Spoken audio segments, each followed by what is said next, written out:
All right, Monday night Krug show. Dieter's in the house. We got a lot to get to. Let's get to it right here.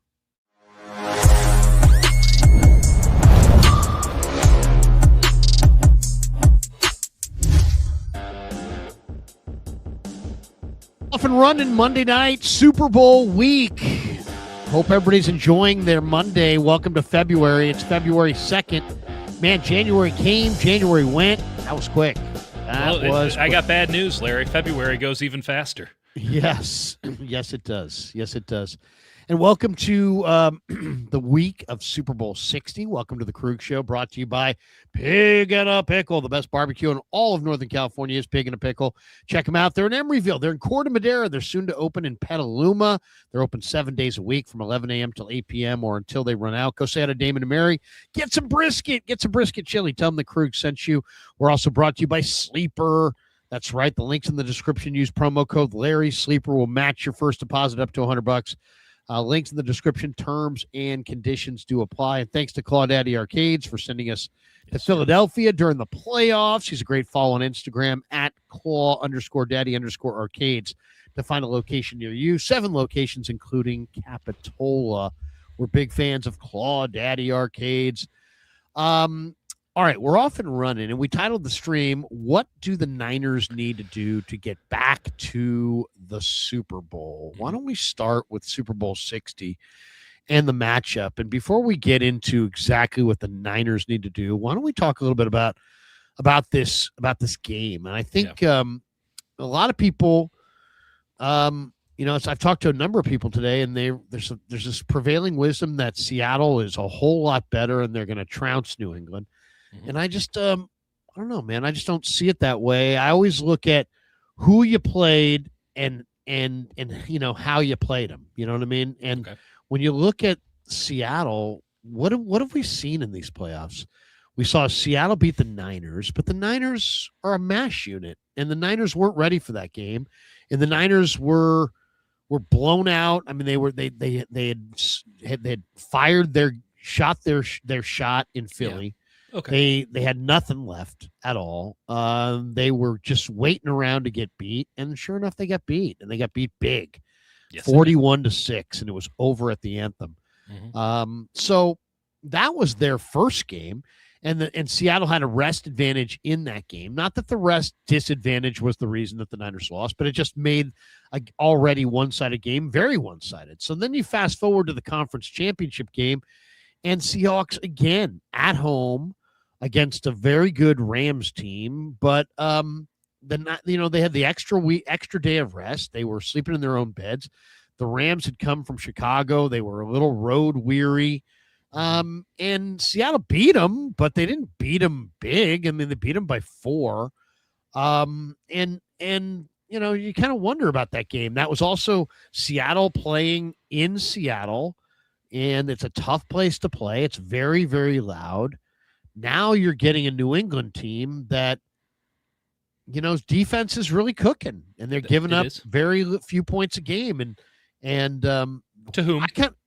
Not to great teams, but I mean, they're not that. New England played Houston, who had a really good defense, and beat them, and then they beat Denver in Denver.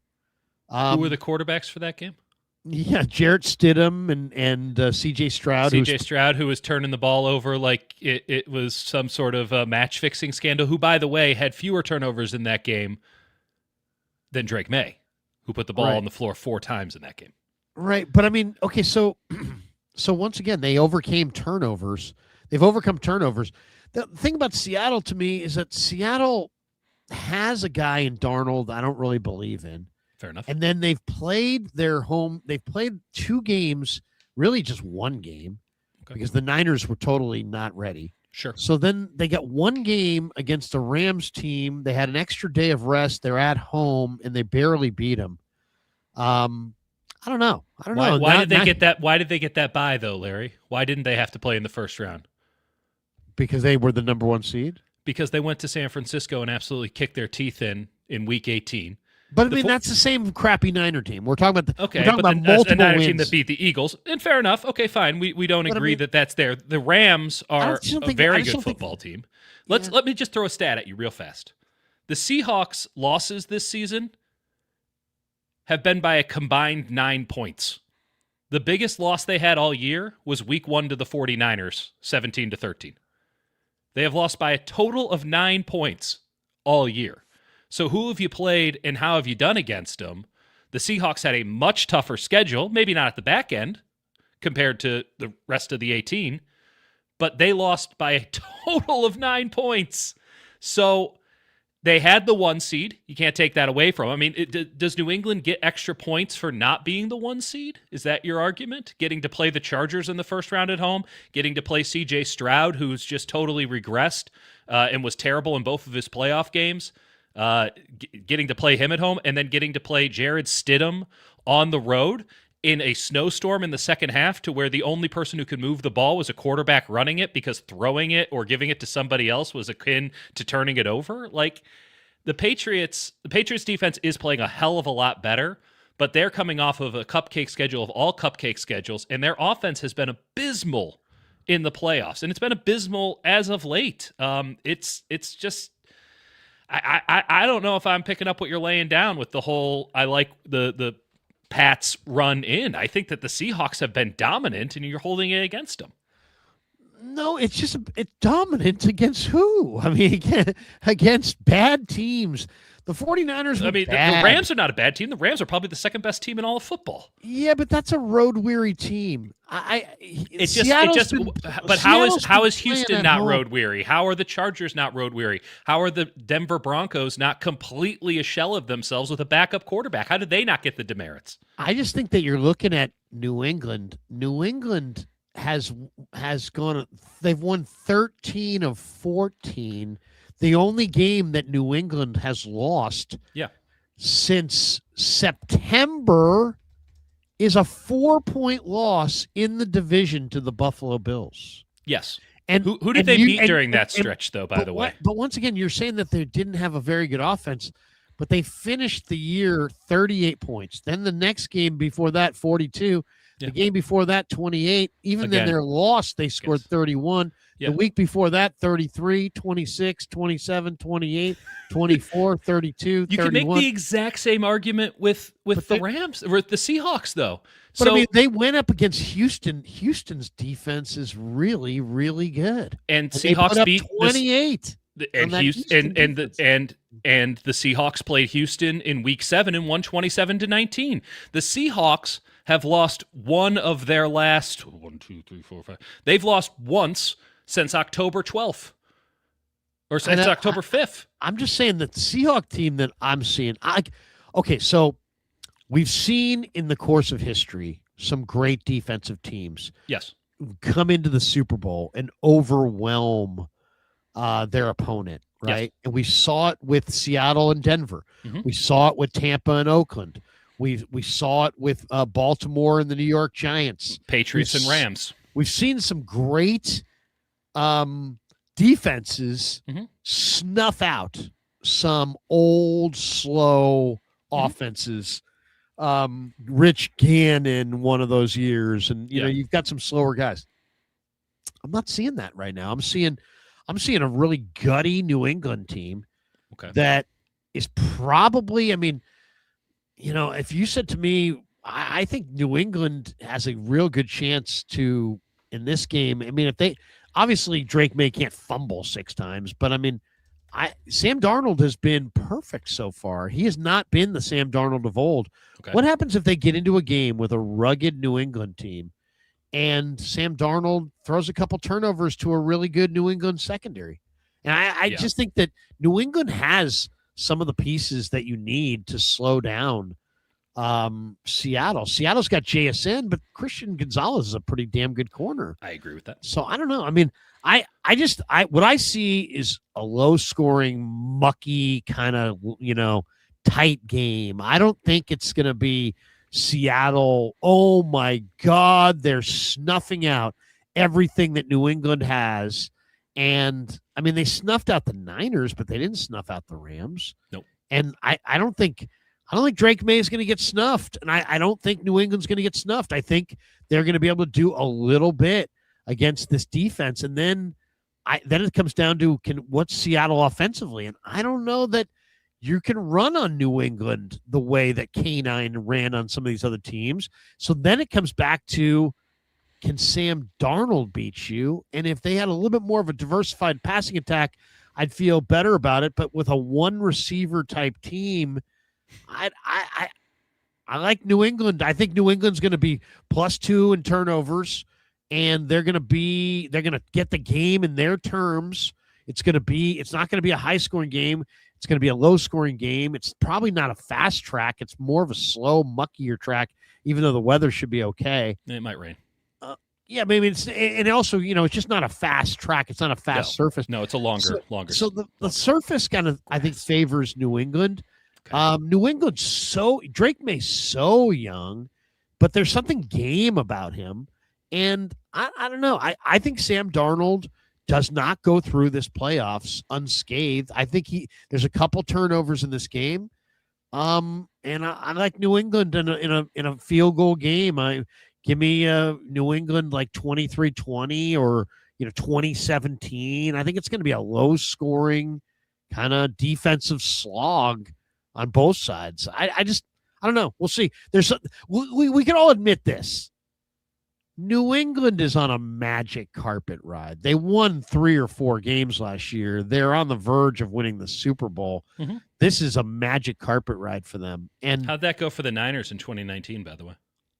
Well, they were going up against Mahomes. They're not going. I mean, Darnold is not Mahomes. Defense I've said this before. I'll repeat it. This is the best defense in the NFL in the last 15 years. I agree. You don't have to agree with that. That's a bold one. I'll give you that. Like, you don't have to agree with years? Last 15 years. Okay, but where was this defense last week then? Sean McVay's got a really good number on it, and you can hit him over the top with some dagger concepts if you have 2 great receivers, which the Rams do, and I do not believe the Patriots do. Also, you have to have Matt Stafford, who's just tough as nails and is willing to stand in there and absolutely deliver some bombs down the field, because you can get this team over the top. But I want to throw another. Even if I agreed with you, I don't. But even if I agreed with you on that, don't you think New England has already faced? Don't you think having a team that's already faced Denver in Denver and this wicked Houston defense? Yep. The one thing I don't see happening is I don't see them getting into this game like the Raiders did against the Bucs, or the Giants did against the Ravens, or even Denver did against Seattle a few years ago, and just being like, oh my God, they're so much faster. Oh my God, there's no room on the field. We're snuffed out like a candle. I like Seattle's defense, and I think it's really talented on all 3 levels.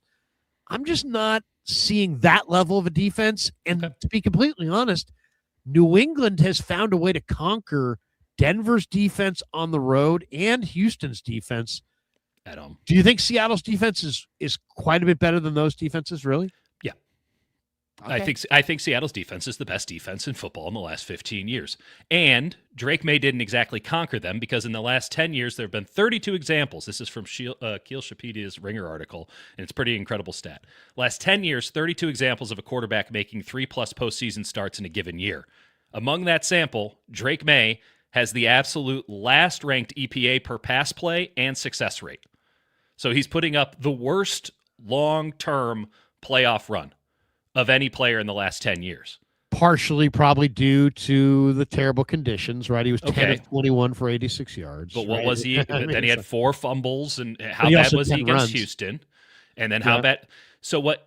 So doesn't it almost kind of make you think that he won those games anyway? I'm not arguing that he didn't win him. He's clearly playing in the Super Bowl. But my argument is simply that Seattle, for their warts on offense, and I can't disagree necessarily with the idea that they're a one-trick pony in the pass game, but Sam Darnold looked damn good against the Rams, and I don't think the Rams' defense is scrubs.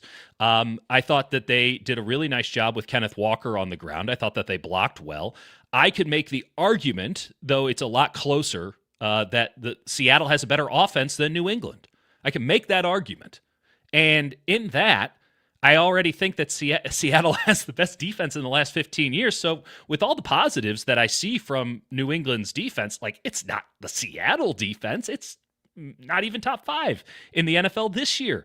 So I'm looking at an offense that looks to be pretty damn close, if not better, in Seattle's. I'm looking at a defense which I think is markedly better, even if New England's is good, with Milton Williams really bringing them an extra level of energy. And here's the part that no one's going to talk about in the build-in. Seattle's special teams are elite. They're so much better than even the 49ers. Look at how much better they were than the Niners. And the Niners had one of the better special teams units in football this year. So I'm looking at an area where I can see 3 units being markedly better. And yes, you can say Sam Darnold, the rug is about to get pulled out. But what have we seen all playoffs from Drake May? The rug getting pulled out. And he's gotten away with it because he's gone up somehow 3 times in a row against a worse quarterback. He's gone up against Justin Herbert, whose spleen might have exploded in that game because they were playing me and 2 guys off the street on offensive line. He's going up against a Houston offense, which was just inept, full stop inept.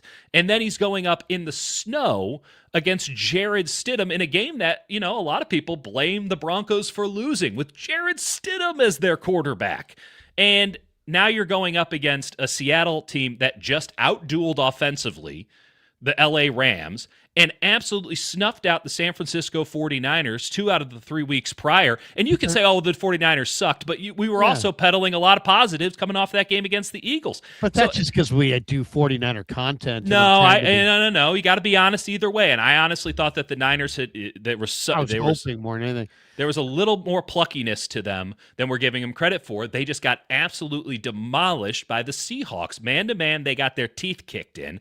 31-10 Seahawks in this game. It's going to be a real doozy. You're not even going to have to watch the halftime show because it's going to be over. I just don't believe in this. I don't believe in Darnold, and I don't believe in – it's weird. It's like the Seattle team, it's like on one hand, I understand. I mean, it's a really good defense. But I don't know, man. I don't know. I don't believe Drake it. May's been abysmal under pressure in the playoffs. He's been getting pressured a hell of a lot more. He's been abysmal under pressure. What the hell is Seattle going to do to him with 2 weeks to prepare? He might have a shoulder injury that's being covered up right now. You think Kayshon Boutte's going to take the top off of this defense? They don't even know who their running back is for this game. Will Campbell, their left tackle, is putting together one of the worst playoff runs of any player I can remember ever. He messed up his groin or his knee late in the season, and he has been barbecue chicken on the left side this entire time. I don't think Drake May sniffs the end zone until this game is well in hand and over, and they're just playing prevent defense to get this thing over with. Well, we'll see. I don't know, man. I don't see it that way. I think New England is more game than you give him credit for. It's a new era. I think this kid is going to play pretty well. I don't know. I really don't. I like Seattle, but I can kind of tell that their confidence is not really real, and I don't really think that. What the hell does that mean? I just don't. What their confidence is like, you can kind of tell when you watch them that like Darnold, there's negative plays. They're screwing up. You want a stat for that, Lair? Snaps. He doesn't see it. He's not throwing with anticipation. He's just playing. They had every advantage in these playoffs. They had major rest. They only played 2 games. They had major rest advantages against both teams, and it showed, and they needed it to beat the Rams. I don't know, man.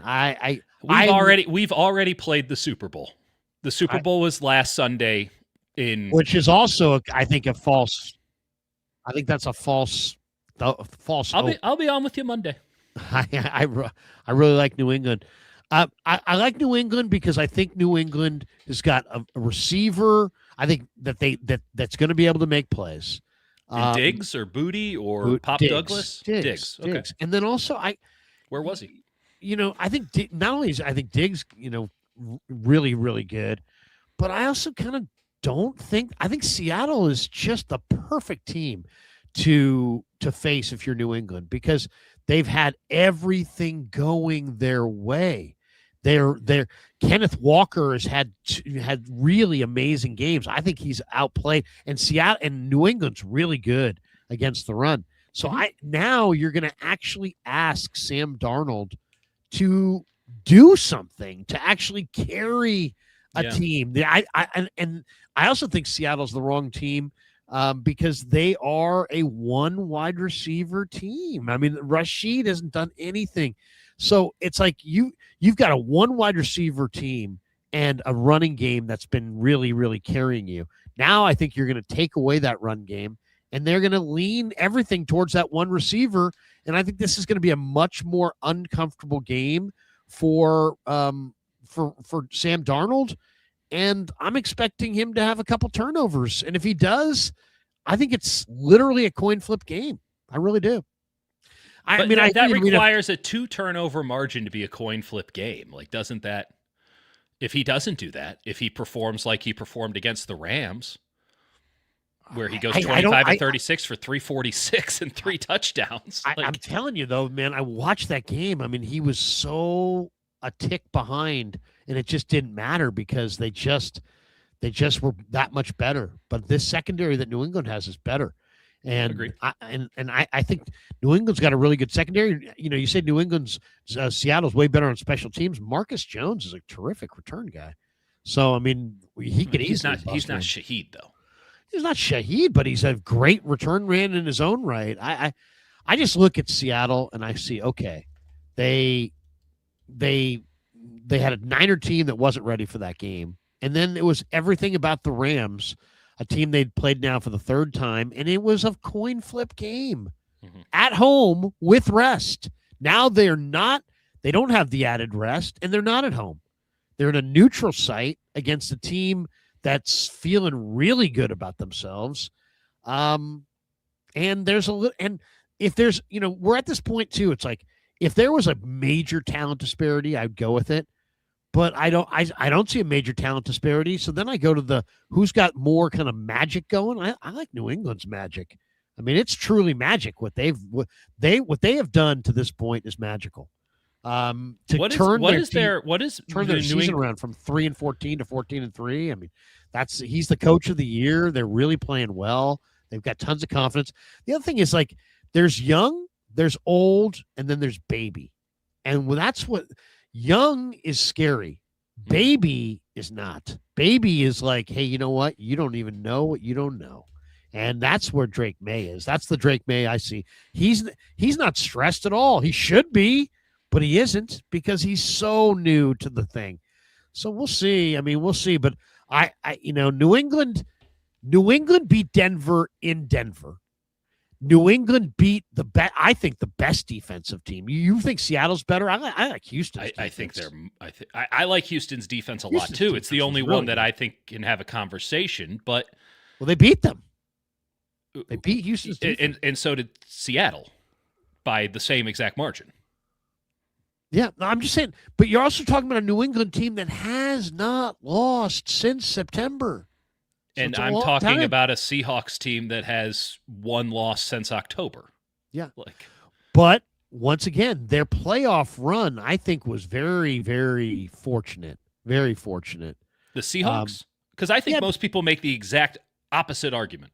I think their playoff run, I mean, look what they got. They had a major rest advantage against an outgunned Niner team that really had fired their wad the week before. When did the Patriots play anybody that was full gunned and didn't have a rest advantage? Because they had a rest advantage against Houston, and C.J. Stroud was completely spinning. You had a massive advantage against a outmanned and dead on arrival Chargers team, and then you win 10-7 against the backup quarterback for the Broncos?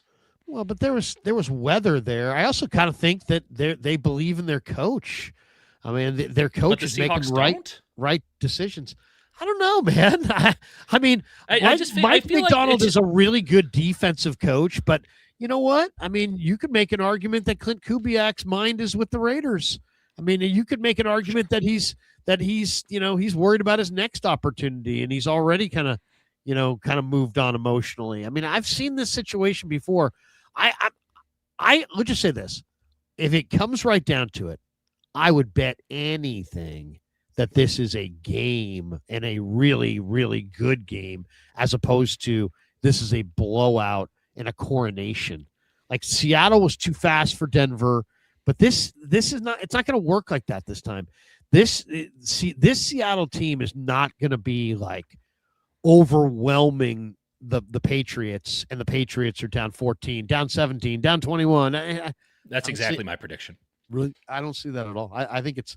What do you said you're willing to bet anything. What are you willing to bet? Yeah, let's wager. I'll wager. I'll absolutely wager. I love New England. Love New England to keep it close for sure. I would be absolutely shocked if this is like some kind of, one-sided Super Bowl where Seattle just absolutely dominates. I don't see Darnold. I don't see Darnold being able to put up those kinds of points on this defense, and I don't see New England being totally thwarted and overwhelmed like we've seen some teams overwhelmed by the fastest defenses. I think this defense is really good on paper, but I just don't see like impenetrable, because look what the Rams just did to it. Yeah, but that's the Rams. It's a totally different ball game than what the Patriots have going on. And what happens if Drake May throws an interception? You keep saying Darnold's going to throw an interception that he's going to mess up. Darnold's due for an interception because he throws a lot in his career and he hasn't thrown any in these playoffs. I don't know. Didn't throw one against the Niners. Didn't throw one against. He didn't have the Niners. The Niners are not a good team. Come on, Lair. The Niners are not a good team. The Niners. Come on, the Niner team that they played was totally outgunned. No one's arguing that. And the Niners had one. I said it going into the Philly game. The Niners had one big shot to fire, and they fired it. And then they went to Seattle, and they just died. And then all of a sudden, it was like, whoa, look at this. They're just totally dead. I expected the Niners to lose against Seattle. I expected them to lose in Week 18. I expected them to lose in the wild card round again. I didn't necessarily expect it to be that big of an ass-kicking that early. But, again, when I see the Seattle defense, I see an absolutely transcendent, dominant unit. I have watched every ounce of their tape this year. I've been fascinated by them since before Week 1. Somewhere in Week 10 or so of last year, it became pretty apparent to me that Mike McDonald had figured it out, that he had gotten the personnel right around the Ernest Jones trade. And I go, oh, buddy, it is absolutely on.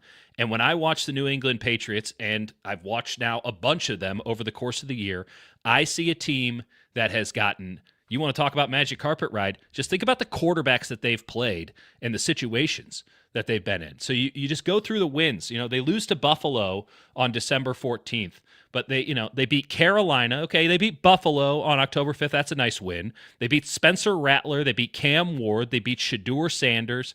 They beat Michael Penix. They beat Baker Mayfield. That was a close one. They beat, I don't even know who the Jets quarterback was on November 13th. They beat, I think it was Joe Flacco on, let's just pull that up. It was Joe Flacco on, who I saw today. Huge man, Joe Flacco. Really imposing figure that he struck at the Ferry building. November 23rd. I go to New York, and oh wow, they beat. I don't even think it was Jackson Dart. I think it was their backup. Let's just prove that one here.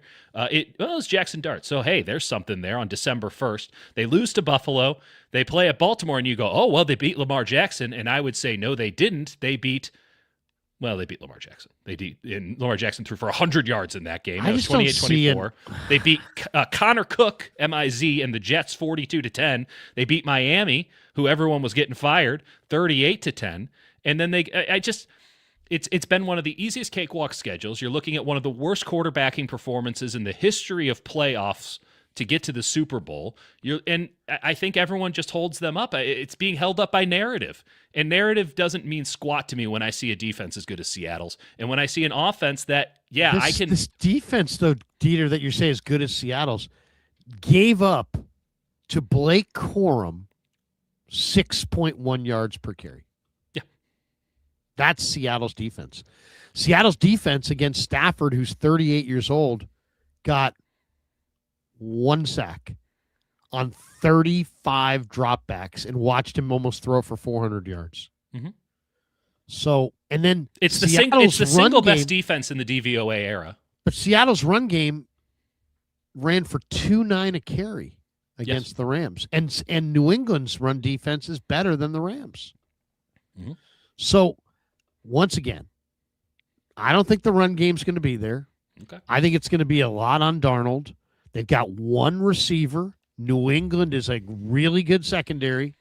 Their defense has given up like 8 points a game in the playoffs. They're playing well defensively as well. And then it comes down to who's going to take better care of the ball, Drake May or Stafford or Darnold. And Darnold's been really, really good in these playoffs. And Drake May, as you said, has been really, really not good in these playoffs. But don't worry, though. But who had apparently the better today, year? Drake May, quote, turned a corner and threw normally. But Drake May is going to be a runner-up for the MVP of the league. Mm-hmm. Sam Darnold was considered to be the weakness coming into the playoffs. And now it's like, oh, Sam Darnold's really good. I don't think Sam Darnold's really good. I think that Sam Darnold's had a couple games where they've been able to run it a lot. But I mean, now you've got, I think they're with no Charbonnet. Walker, they ran for 2.9 against the Rams. Now you're going to try to run it against New England. You're not at home. You're in a neutral site. I don't know. I see a very close game. I think this is a defensive slog. If you ask me how this is going to go, I think New England's defense is going to slow down Seattle's offense. They're going to get a turnover. They're going to slow down the run. They're going to take away JSN a little bit. Mm-hmm. They're going to make things difficult for Darnold. They're going to say, you're going to have to beat us.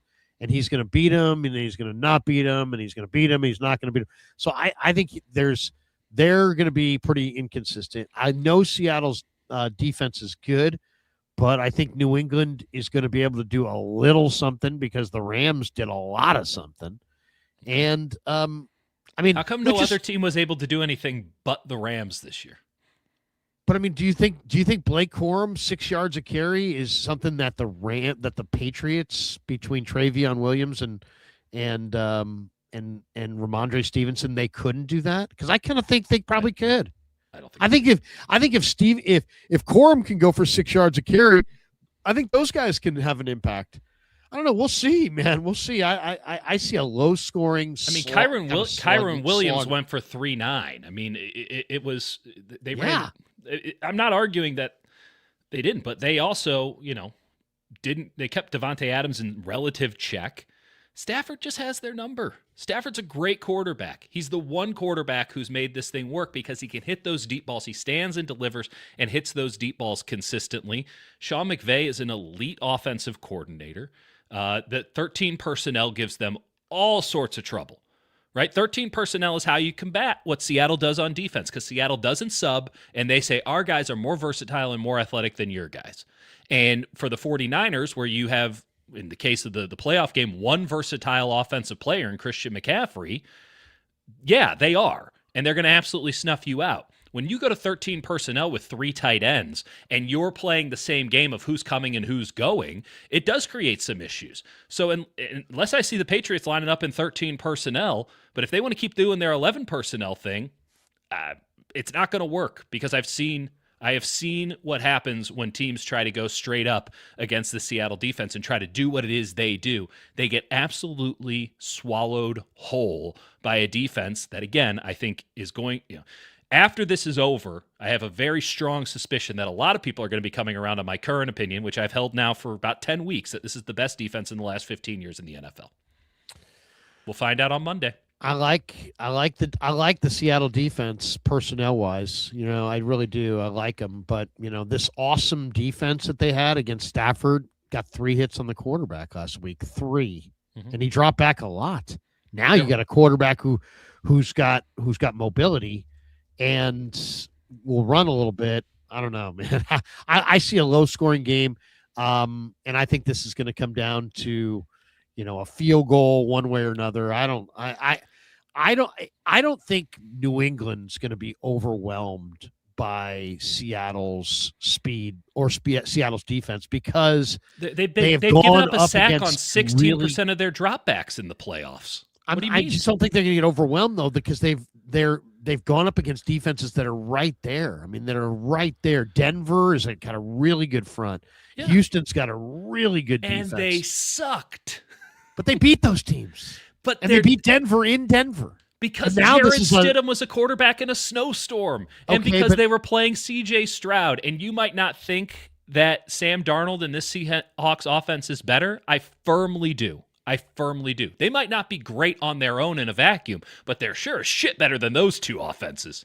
We'll see, man. I'll take Drake May's pressure to sack rate during the playoffs is 45%. There's only 2 words you need to know going into this game. Will Campbell.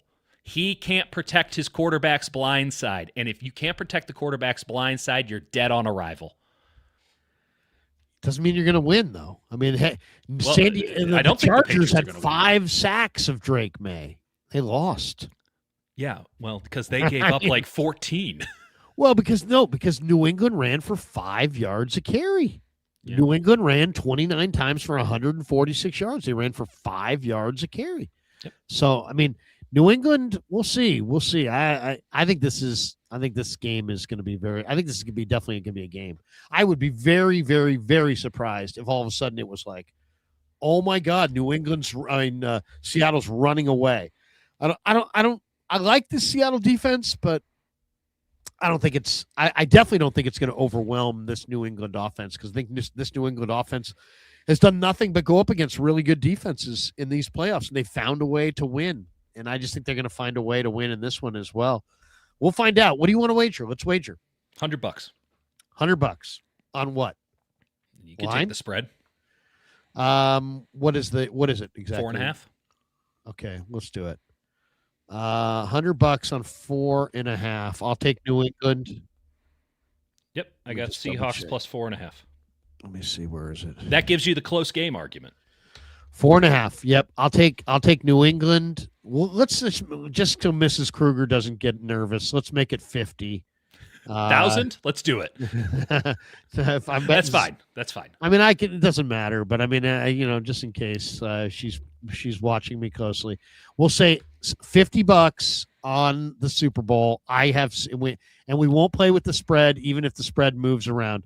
No, right now we're locking it in. We're locking it in right now. I'm going to get Patriots plus 4.5, and you have Seattle minus 4.5. I'm willing to play it up to double digits, by the way. You're willing to go Seattle minus 9.5? I'm willing to play it well into double digits. This is where my alt line prowess that earned me a tremendous amount of money on the island of Bimini would really come in handy. But I'm out of that game because all the major legal sports bettors are effectively criminals. So good luck with your advertising. To me, it'll be interesting to see what Seattle can do if Seattle falls behind. Yep. Because we really haven't seen Seattle fall behind. Well, we've seen them fall behind a lot, and what happens is their defense scores touchdowns. That's what's happened. When was the last time they fell behind by any appreciable margin? Oh, like week 17. Yeah, they fell behind. Their offense kind of sucked down the stretch, but their defense was so good. And then you look at the final score, and you're like, oh, they won in a blowout. Well, actually, it was like 3-0 at halftime. Then the defense comes out and gets 2 touchdowns immediately off of the first 2 defensive possessions. They score, and then the offense is like, oh, let's do it.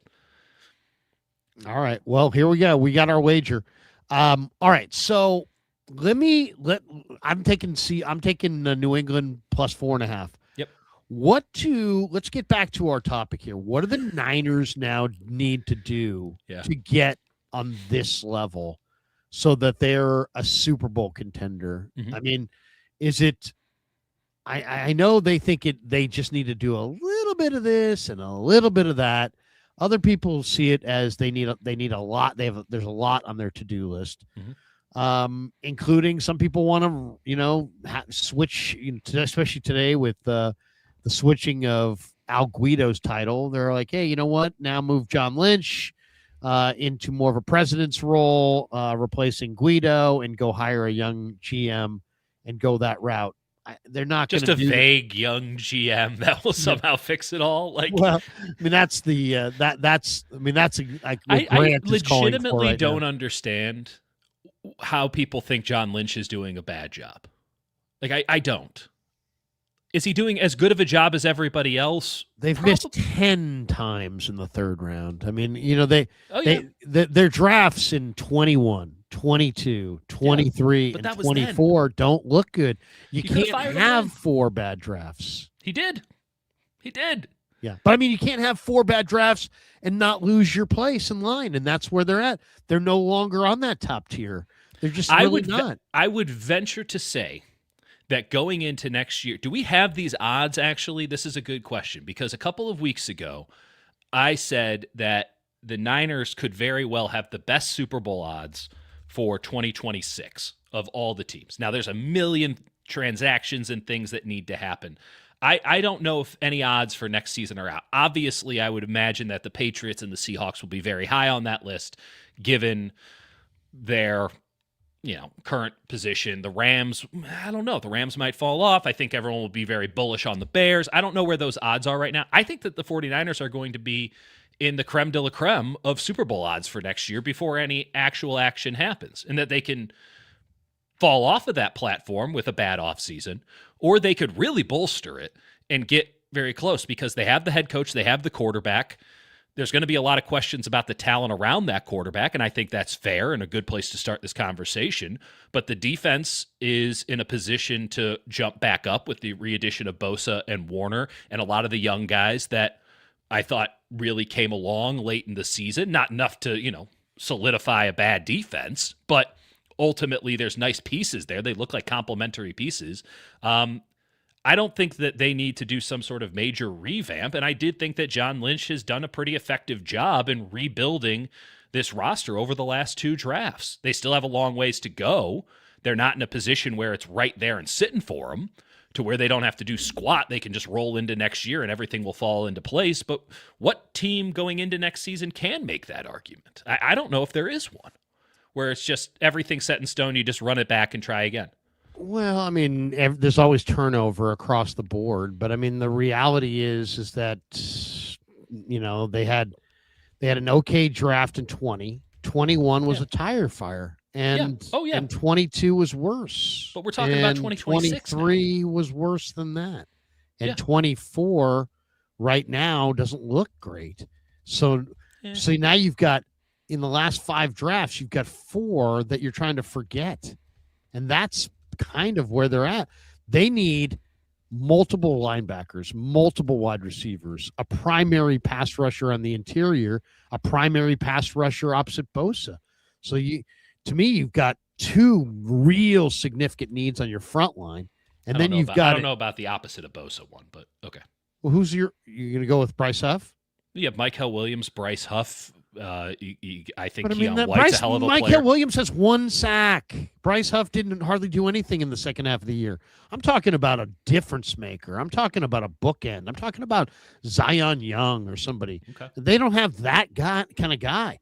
I mean, they have. You could to me, draft one. You're not going to pay for 2. one. They need 2 defensive players on their front line. They need at least 2 good linebackers. So that's 4 players on their front 7. They don't have a true number 1 corner, and some people would argue they could really use 1 more safety. So, I mean, you really look, I mean, to me, it's like you have about 6 needs on offense. You got about 6 needs on defense, and you're averaging like 2 good players a draft cycle. I mean, that little trend is going to have to reverse itself. They're not getting, they're not getting a lot out of their drafts. Here's the other why I'm quizzical about the whole bump John Lynch up thing. If he's so bad at this, why doesn't he leave the building? Why do you keep him in the building? Well, because there's 2 roles that he mans. He is both the face of the franchise publicly and kind of the mature adult in the room and a counterbalance to Shanahan as far as organizational whatever. Right. But then there's also the bottom line of just the picking winners. And as much as I like John Lynch more than I like Trent Baalke, but I like Trent Baalke's drafting more than I like John Lynch's drafting. Well, you love a good torn ACL. He drafted DeForest Buckner. You drafted Solomon Thomas.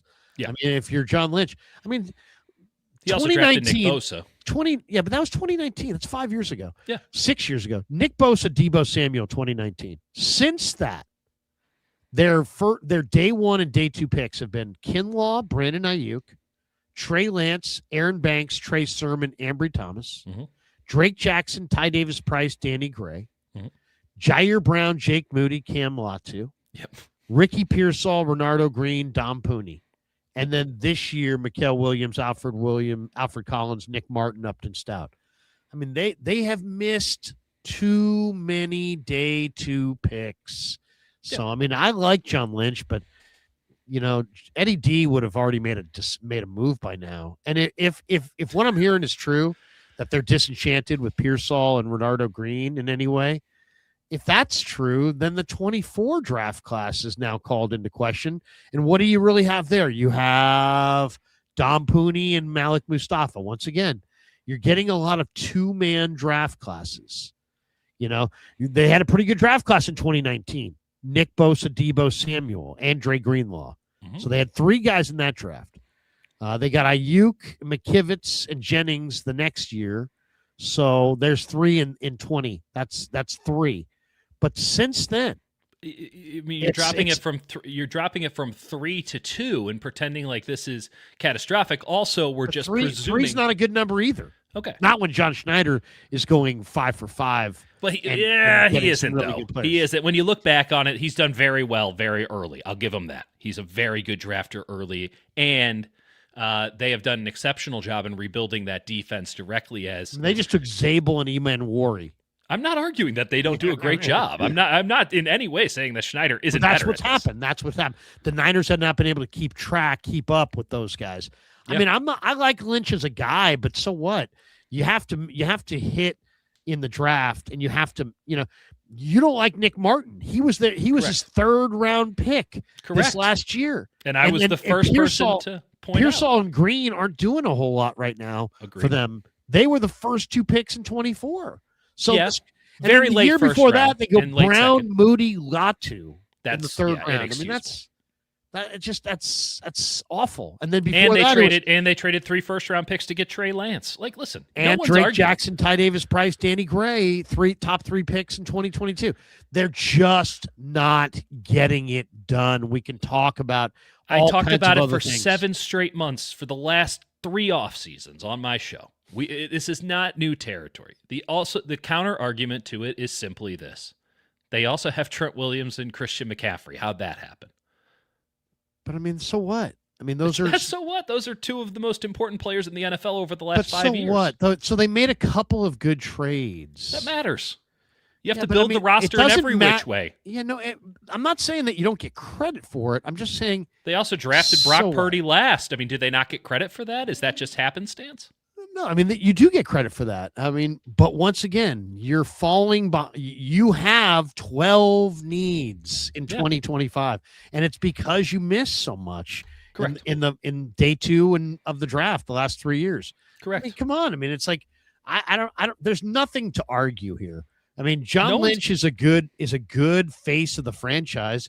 But as far as drafting, his draft record is not good. That's fine. Not good. That's fine. But then let's not do the whole. That's why people are saying get a young GM, because they're thinking they're looking for a half measure. Come out and say it. Say that he needs to go. Say that he needs to be fired. Get him the hell out of house. He doesn't have to be fired. These organizations are big organizations.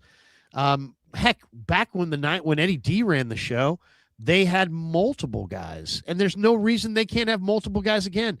And John Lynch could do. I mean, there's any number of things that he could potentially do. Just because you're saying, hey, you know what? We want to be better in our drafting, and we want to get somebody who's more of like a director of college scouting, and have that person. Like, maybe it's not an external person. Maybe it's promoting somebody internally. I don't think there's anybody internally. I mean, they have Josh Williams and other guys. Isn't Josh Williams? I mean, this is the other thing. Like, I have been railing against the attrition that they've had in the scouting department and in the pro personnel department for years, and that they have not done an effective job. And this falls on John Lynch 100% in refilling the roster in the front office. And then it's like, oh, well, just promote Josh. Like, Josh Williams had nothing to do with any of the terrible picks. I'm not saying promote Josh Williams. I'm saying you have a guy internally, if you wanted to promote him, that you could promote him. I mean, let's be completely honest about this. How many people are great at 4 things? Hardly anybody. Name me who's a great coach and a great GM? Who's a great scout and a great player and a great broadcaster and a great GM? I mean, these are very individual things. You know what I mean? These are very the odds that you're going to be great as a player and as a coach are low. Now you're saying, hey, be great as a player and then be great as a broadcaster and then be great as a talent evaluator. It's just not either I mean, whatever. I don't really care. Well, let's also not forget why John Lynch was hired. He was hired in the role that everyone says that he should have. But Kyle proved to be so bad at actually managing the roster that he had to cede the power. He had to cede power to John because he couldn't handle the responsibility of also building the roster, which was his purview. Almost, I don't know if it was expressly contractually stated when he took over the job, but it was clearly evident to anyone who asked. They were overt about it. And after 2019, they lose the Super Bowl. They come back from 20, and he just kept giving John more and more power. So if the argument is that you need somebody who's not Kyle and not John, that's fine. I just want to hear names on who that should be, and I definitely don't want it to be somebody from inside the house because they're as culpable as all of them for the failure in the drafts and the lack of success. I'll also point out this. I thought John Lynch actually did a very nice job in season to acquire and bring in talent off the street that proved to be valuable to this team and got them to the playoffs. He gets credit for Mac Jones. He gets credit for Kendrick Bourne. He gets credit for Eric Kendricks. They did a nice job of holding this thing together when it should have fallen apart 7 different times. So, again, I'm not going to argue a point that why should it have fallen apart? You just drafted your the franchise substation quarterback. And all the injuries. But I mean, you just drafted your franchise quarterback. He's in his prime. Your head coach is in his prime. Yeah. There's no reason this should have fallen apart. They had an easy schedule this year. They went to the playoffs largely because of their easy schedule, to be completely honest. No, they lost to the good teams and they beat the bad ones. They played a lot of bad teams and they found a way to go 12-5. Their schedule ended up being middle of the pack. It wasn't anything close to the Patriots. They have not been able to climb to the top of the mountain. It's not because of Shanahan that they're losing. It's because of they don't have enough talent. And I know people will be like, well, Shanahan blew it. Well, I don't know about that.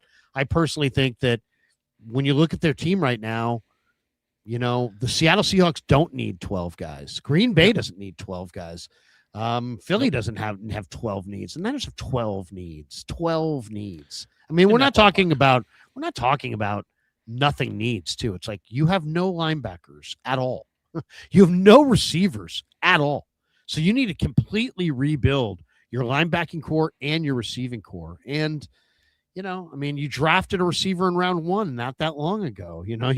So it's like you drafted a linebacker in the day 2 of the draft. So you're missing on these picks. And then the other aspect of this, and I do think it should be noted, is that apparently in the same way that Kyle got a lot of say over total say over personnel, when Robert Saleh got hired, apparently he got handed the draft board this past year. Like, just pick whoever you want, Bob.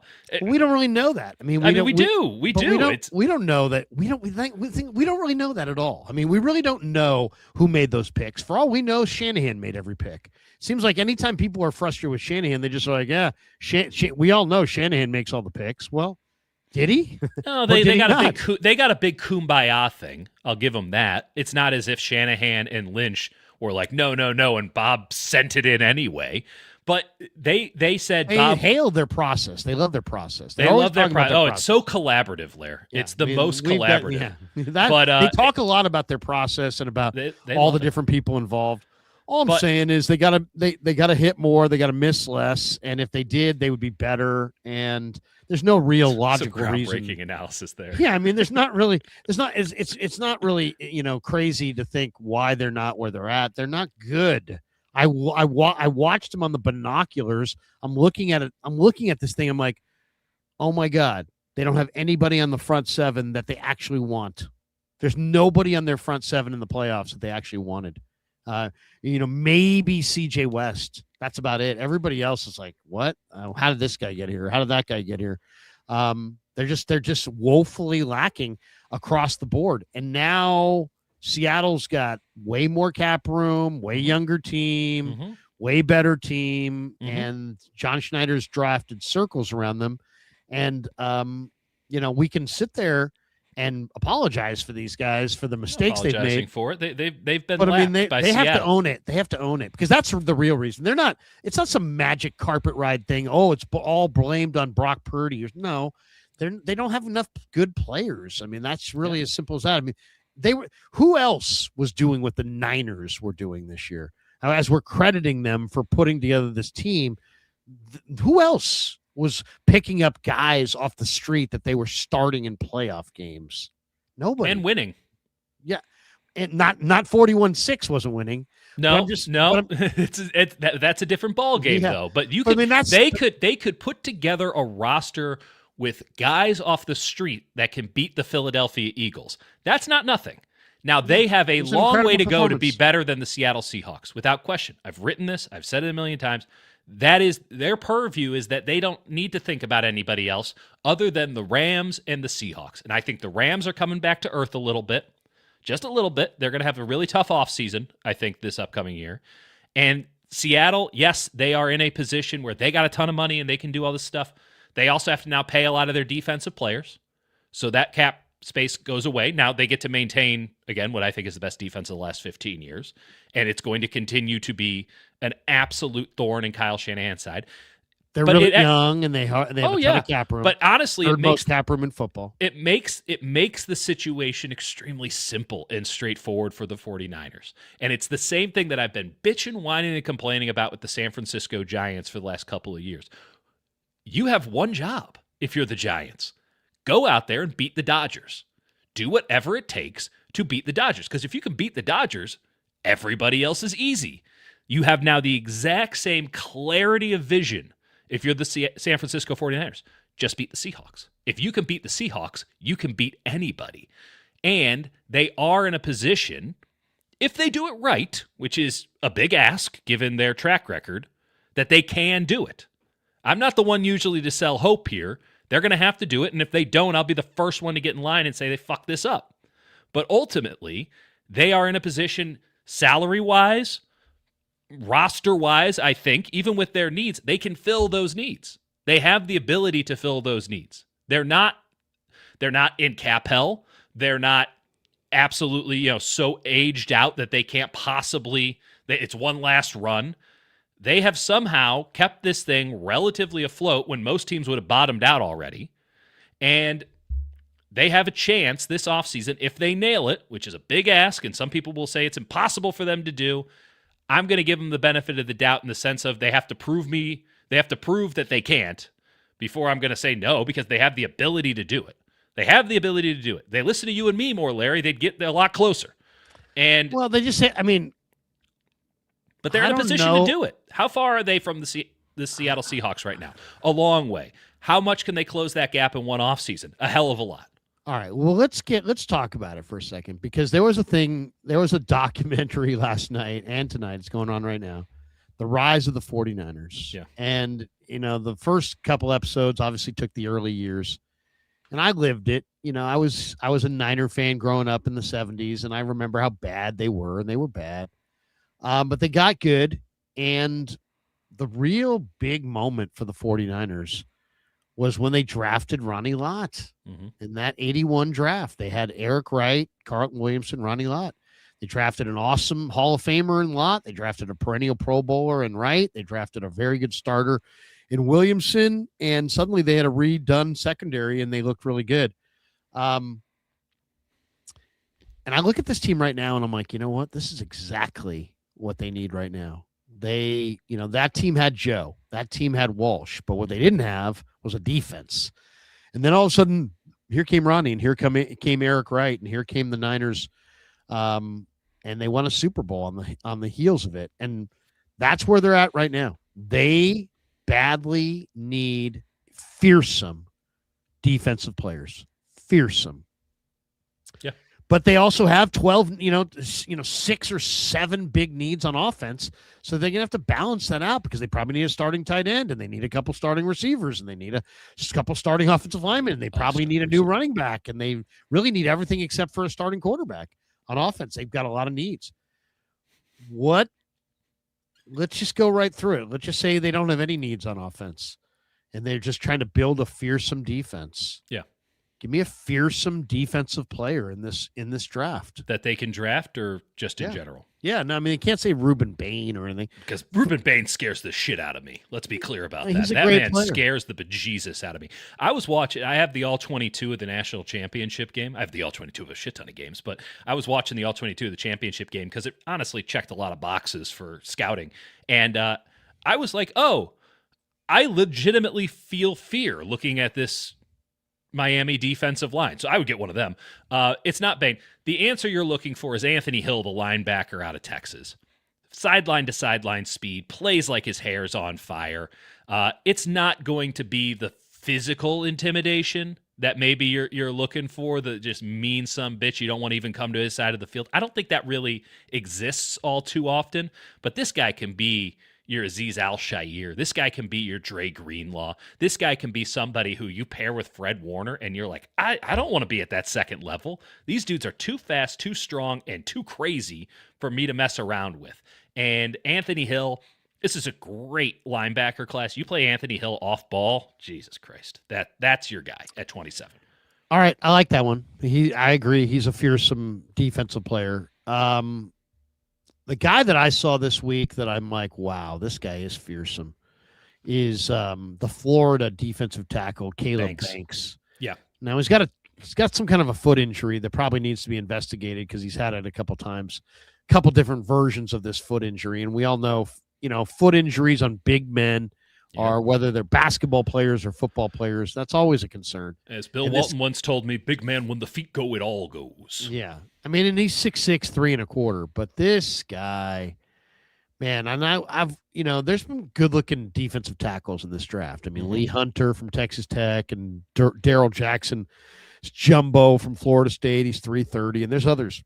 Yeah.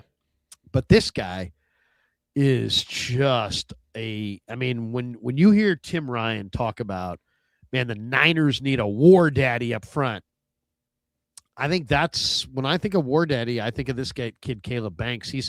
He's got the footwork of a major pass rusher, but he's got the heft of a two-gap tackle.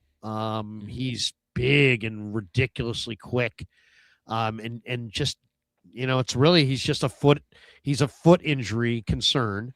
But outside of the foot injury, if the foot checks out, man, this guy is really, really special. Caleb Banks. Yeah, I like Banks a lot as a second-round player. I'm a little bit concerned. I watched a lot. I watch mostly SEC football during the season. He had these flashes of absolute brilliance. You can't argue it.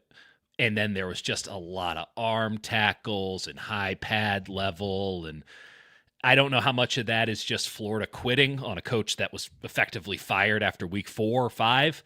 And I don't know how much of that is him. But when he's on, my comp for him is DeForest Buckner. I'm sure Tim Ryan would call DeForest Buckner a war daddy. I'm not sure DeForest Buckner would ever be described as fearsome, but he is a physically intimidating presence, to be sure. If we're talking about dudes who have a little bit of crazy, though, we're talking about somebody who just, I don't know, man, that guy's wired a little bit differently. Zion Young out of University of Missouri. He was a man against boys against the Senior Bowl, at the Senior Bowl. That it was comical how he was wrecking these dudes in one-on-ones. 6'5", 265, lots of athleticism, lots of strength. It's preposterous. He's perfect. He's a perfect specimen of a defensive end. He's got a little bit of a rap sheet. He got busted in the Michigan game for fighting. He's also got a DWI. So there's some glitches there. There's some warts that make, this is kind of what Dante Whitner was talking about. Can you dance with some of these guys that have some troubled issues, or are you going to take them off your board because he's got a DWI? Does he have a gold helmet, Lair? I don't think so. I don't think he's a gold helmet guy. But I'll tell you this, he makes your defense a hell of a lot scarier. Now, the issue is that goes both ways. I mean, Charles Haley is a real stretch here, but like Charles Haley is a kind of player that I'm sure that you would say like he gives you an element that they couldn't recreate to the point where they brought him back with Mariucci for a playoff game. Like he turns it off, but when he turns it on, Banks did this to a degree. But Zion Young did it better than I think anyone I've seen so far. And I watch every Missouri game intently as a Missouri fan. He was aggravating. He's good for 15 a game, much like Dre Greenlaw. He's just going to do something dumb and hit a quarterback when the quarterback has already taken 7 steps out of bounds and is running back in. He's going to hit him for no good reason and get 15. He'll get thrown out of games. But there are times when he just decides, this series is over. And he has 3 pressures, 2 sacks, and the series is in fact over. There's not a lot of players in this draft outside of the guys in the top 5, 6, 7 that can actually do that. And I cannot tell you, knowing a tremendous amount about it, I cannot tell you that the risk is worth the reward. But if you're looking to get mean and fearsome and give your defense some teeth, give your defense something to fear, other teams fear. Zion Young, AJ Hill, these are guys that you can do it. And Zion Young probably is the perfect pick at 27 for this because, we might flame out on this one, but this guy might also be the reason that we can move on from Nick Bosa in 2 years because actually it was all a little bit too much hullabaloo. And it turns out he was just at a poorly coached program at the University of Missouri. And, it turns out he's actually fantastic. And he, you were willing to ride with Aldon Smith for a long time because Aldon Smith was just fantastic. Again, that's another long distance from Zion Young, from what I understand, but you're not getting a player of this caliber at 27 unless there's some warts. And this team is probably in a position where getting the floor and the safe pick isn't in its best interest. You need to go for the big booms. And if you fail, I guess you're in the exact same position you were with like every other draft that you've had. Yeah, I mean, it's, I'll tell you a guy that I kind of came across that is just I really like. He was the defensive player of the year in his conference. His name's Caleb Proctor. Yeah. And he's from Oak Grove, Louisiana. Yeah, southeast Louisiana. I just think he's too small. He's 280 pounds, but man, he is a rusher with violent hands. Yeah, he's fun. And gigantic hands, like Where 11-inch would you play hands. Him, though?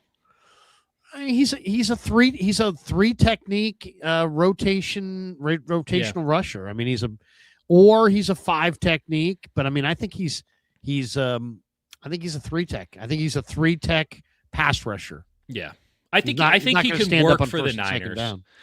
And I'm with you that because he is such a great gap splitter, because he has a couple of really cool moves, because he's low, he's a squatty little fella at 285. He could be really fun as a 3 tech, just get in the backfield, do something, the way that they wanted Javon Hargrave to work, the way that John Franklin Myers works, these kind of guys who are undersized that just get in there, figure it out, the way that Kalia Davis should work but never does. I can buy that, but and maybe I haven't gotten a lot of Southeast Louisiana all 22.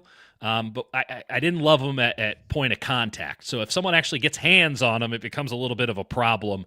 I'm willing to go that route in day 3 when it's like, what do you lose? But there's so much buzz around him from being really good at the Shrine Bowl that it feels like he could even get into the round 3 conversation, and he feels like his boom is exactly what you said. A nice rotational 10 to 15 snap a game pass rusher that you slide in on 3rd downs, you play on 2nd downs, and he just gets in the backfield and wreaks havoc, and he's really fun. That's a nice boom. That's a nice rotational, solid player that's an asset to a winning football club. The bust is that you can't play him ever. And if you're using a 3rd-round pick on that guy, well, I guess you're in the exact same situation you've always been in. Oh, I don't think he's a 3rd-round pick. Either do I, but there's a lot of buzz around him right now. He's and a I think day 3 pick for sure. Yeah.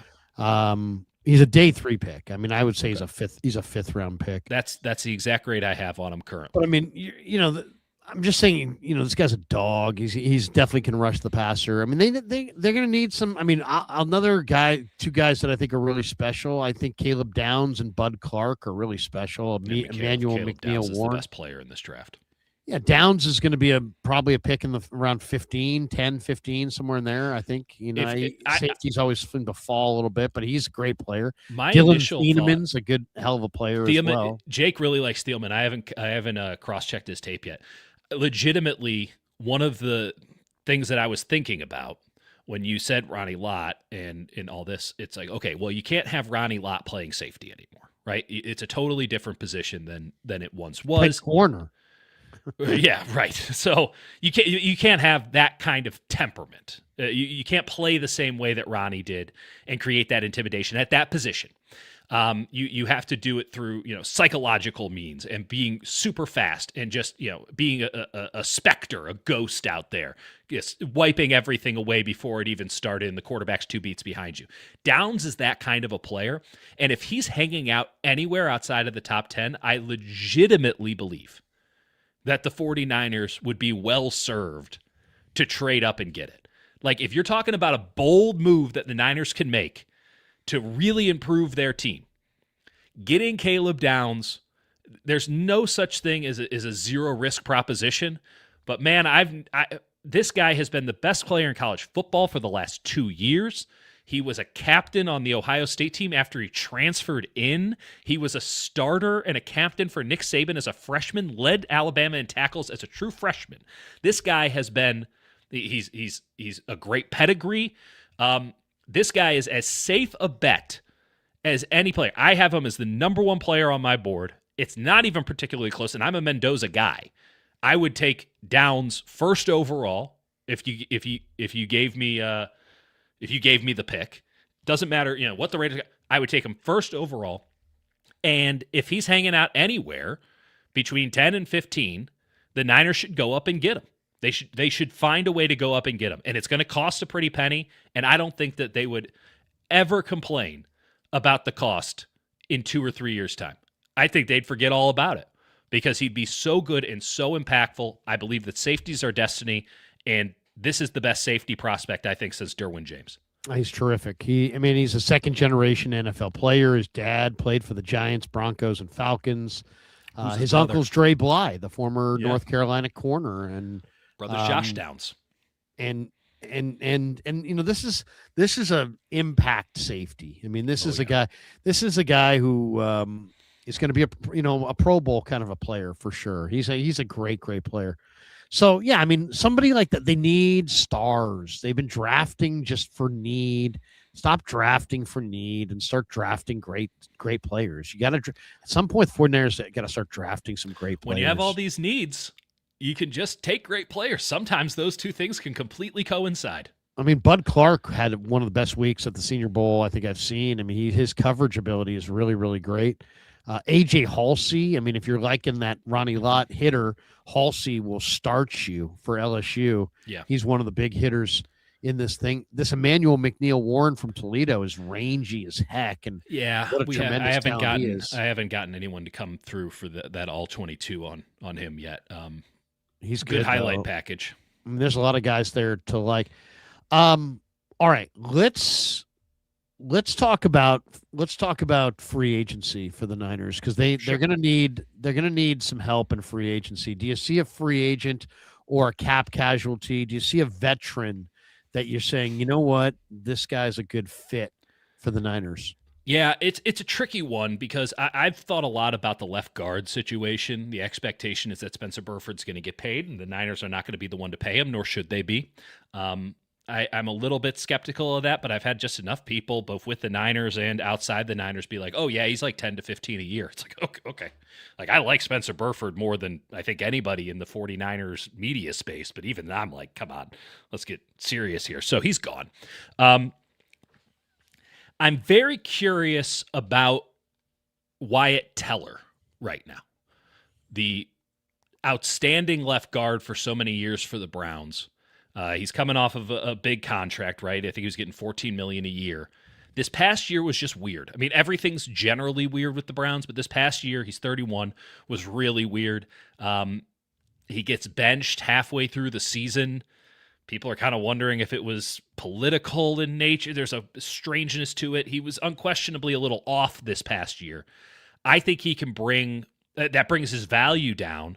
But if you're getting 1 or 2 years of prime Wyatt Teller is a bar none perfect fit at left guard for what the 49ers want to do on offense. He can run the gap stuff, sure, but you get him out and pull, nobody's better. He's a mauler in close spaces, and I just think that Wyatt Teller, if you can get the right version of him at the right price, which might be a balance that's impossible to strike, that would be outstanding for San Francisco. If he's coming down into the single-digit millions, you get him on a short-term deal, kind of a 1+1, maybe a 2+1, and you can get him physically right, or you're just betting that actually he was fine in Cleveland. I watched him last year, all the snaps he had last year in Cleveland, which was a real tough watch, frankly.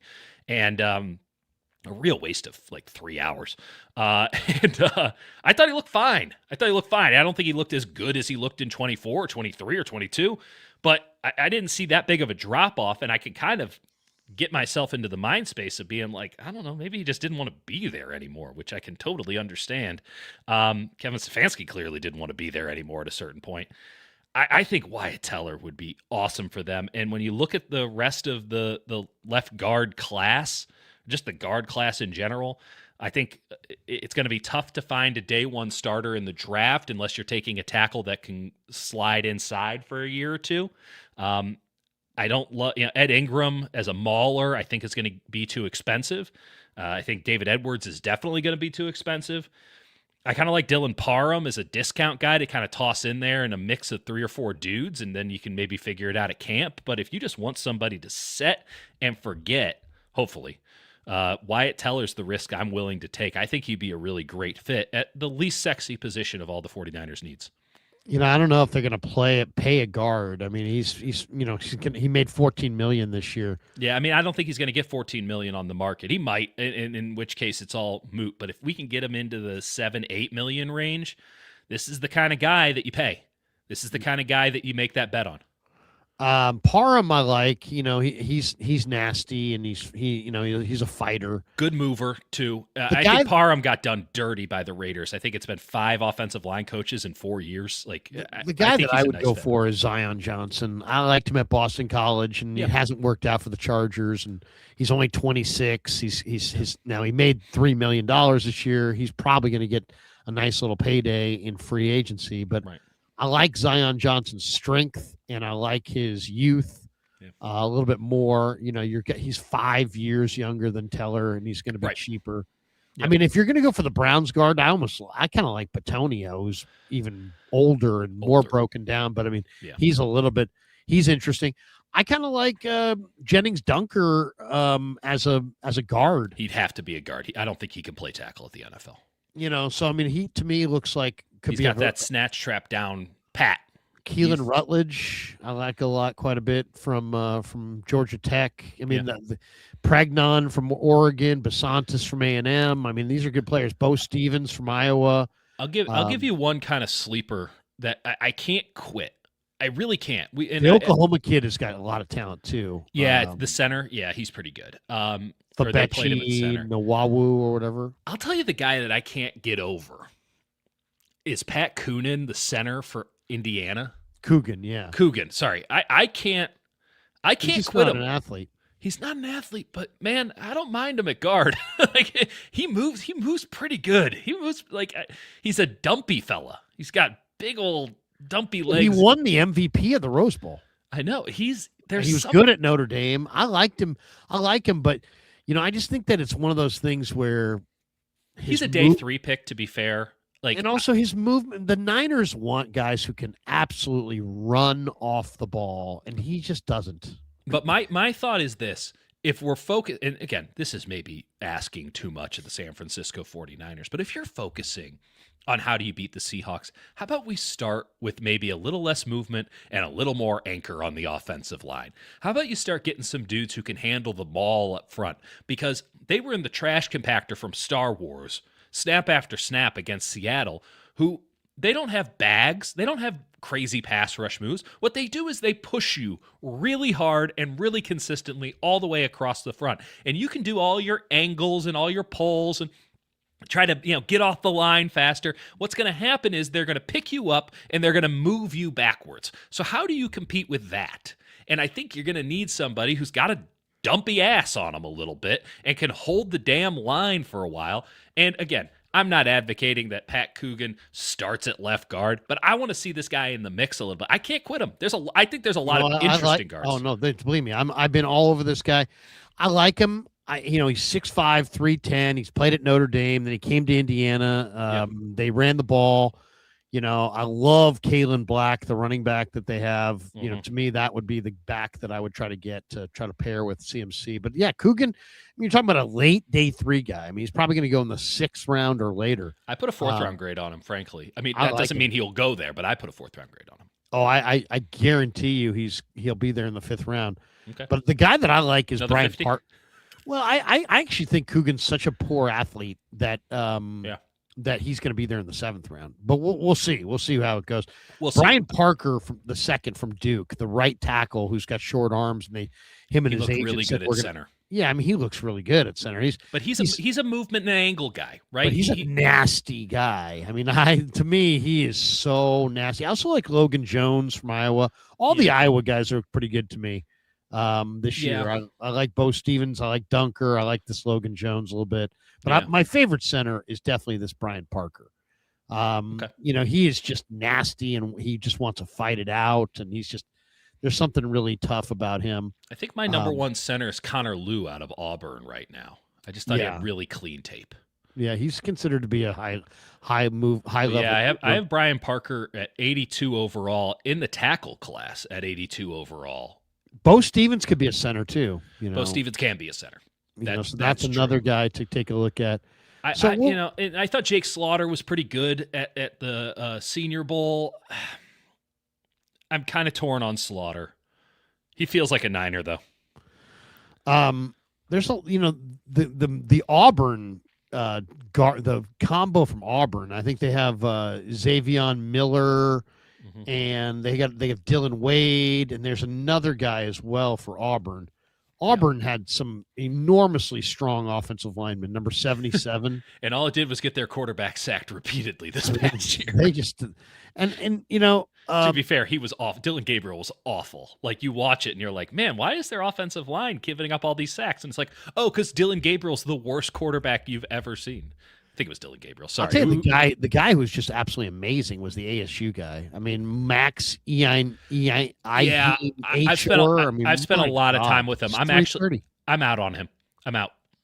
He's just the movement ability at 330 is the pad level. The pad level's tough. The pad level's real tough. You got to remember this. He hasn't played very much. This guy did not play football in high school. What did I tell you on Wednesday, Larry, when I talked to people that I trust about offensive line? And if I got one thing pegged, it's people who know something about offensive line. They love talking to fellow fat guys. And they're like, this is going to be the guy that everyone's frothy about, that everyone's going to be about. And it's not to say that there's not merit there. But you watch the tape, and he's just such a project. He's such a project. Yeah. And when you have Dunker, Monroe Freeling, if I wanted to do a project, I'd get Caden Proctor instead, hope I can take 20 off of him, because that guy can play running back. So if we're talking about an athlete, I'd rather teach him that. And I do think that there's a lot of really interesting guys. The guy that was most impressive, I thought was the best player during Senior Bowl practices, bar none, was Demetrius Crownover from A&M. Oh my God. That's my guy. That's the dude. He's a little lazy footed. I watched him a lot this year because I watch A&M every week. He's like one of those guys that when he's ready to roll, he looks great. Yeah. But he's not always ready to roll. Yeah. Big meat takes a lot to move. But when it's like, I don't love his movement ability. I thought his footwork when it was on, and I agree with you that it was not always there, but he never felt sloppy or kind of over his skis. Also, you just can't run through him. You can run around him, but you hit him and you stop every time. He's very strong. Gargantuan. And I loved his movement ability in the run game off the ball. Like, I felt like it was really positive. Jake and I are disagreeing on this right now. Like, I think you could play him at guard in like a Mekhi Becton style. Probably doesn't work for the Niners because they got an itty bitty quarterback, but like, I don't know, man. Crown over was awesome. And I have like 30 screenshots from the Senior Bowl, these one-on-one practices, of the looks on the scouts and GMs and coaches' faces when Crownover was doing these one-on-one reps, and it was like they had seen Jesus. They were just, it was great. It was, nobody else got any kind of reaction like this. And I didn't notice it until like the second or third time I watched it, because I'm like, oh, surely I'm missing something. This guy's absolutely wrecking in one-on-one drills. This is awesome. Like, this is, it's like, it's pleasing to the soul to watch this guy just engulf really good pass rushers. And then I'm like, well, what, I see Ryan Pace back there in the back on one of these videos. I'm like, Pace was a former offensive lineman. He seems to fancy himself an offensive line guy. Not that he can draft any of them. I wonder what he looks like. And he was just looking over to Pioli, like, are you seeing this? Are you seeing this? And then you look at all the other coaches and GMs, and they're just like, yeah, let's do this. The guy that to me looked amazing was Emil Wagner from Notre Dame. I mean, Shrine Bowl. You're talking about 6'6", 305 with the frame to be like 6'6", 330 in 2 years. Yep. And he just looked awesome. He Long was my number arms, one at the Shrine super Bowl. tough. Burying people, doing that Trent Williams block where he basically just blocks you down into the ground. Snatch trap, yeah. I mean, just really impressive. He to me, and I'm a big fan of J.C. Davis, though I did see Zion Young bull rush him, just ferociously one time. But I do like J.C. Davis from Illinois. Illinois has some really good talent. It's high floor talent out of Illinois. To me, I don't see lots of tackles. It's a tough spot.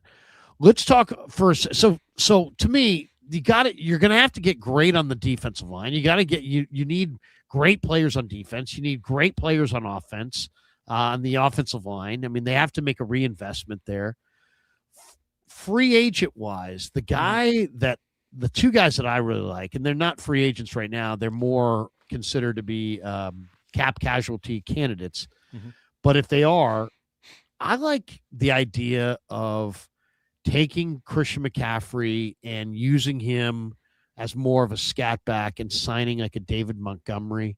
The two backs, I think the Niners need a couple backs because they really need to use Christian more as a receiver. What I'm thinking is David Montgomery in free agency, Kalen Black from Indiana in the draft, and pair those two guys with Christian as your three-headed running back monster this upcoming year. I like the idea of using Christian a little bit less and using him more as a receiver. You flex him out, use him as a receiver more, get some other running backs with Jordan James and just, have a little bit more depth and a little bit more, a little bit more depth at running back. So I like that guy. And I also like Nick Allegretti, who he's a friend of mine, and he played with the Chiefs. Then he almost signed with the Niners, but he signed with the Commanders. Mm-hmm. Now the Commanders are going to make him a cap casualty, and Allegretti can play right guard, left guard, center. He's strong. He's good against the run. He's a good run blocker. Mm-hmm. I think his price tag is going to be very, very modest. It will.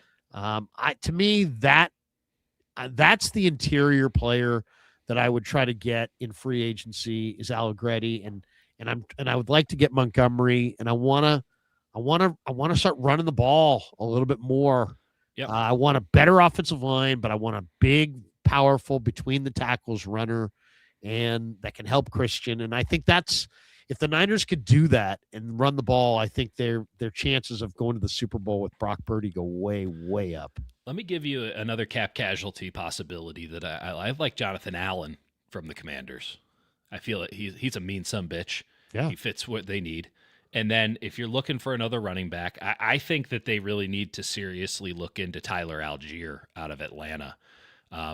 He's a kind of a bewitching player. No one really knows what he is. what I know is when he gets the ball, he just does it. He just gets it done. And he's coming from a situation where, Bijan is unbelievable and he's going to get all the carry, and Algier is a free agent, and he's probably not going to be in that top tier of free agents, though I've gotten very conflicting reports. I've heard anywhere between $2 and $12 million a year for Tyler Algier from people that I go to for these sort of things. That's a lot. It's a lot because no one knows what he is. And so some teams are again, no one can tell me which ones yet. Some teams, it's suspected, will value him like a true number one back, and they'll pay him that true number one back money in the way that an ETN is going to get it this offseason and such. And then there's other teams that just say, oh, no, he's a complimentary back. And a complimentary back doesn't make squat in this league. They make $2, $3, $4, $5 million. And which is not squat to us, but in the NFL, it's all relative. If you can get Algier to come in and do what he did in Atlanta behind Bijan for Christian McCaffrey, he's going to get more reps. So it's like, hey, you didn't like being the number 2 to Bijan Robinson because, how do you not give Bijan Robinson the ball all the time? Guess what?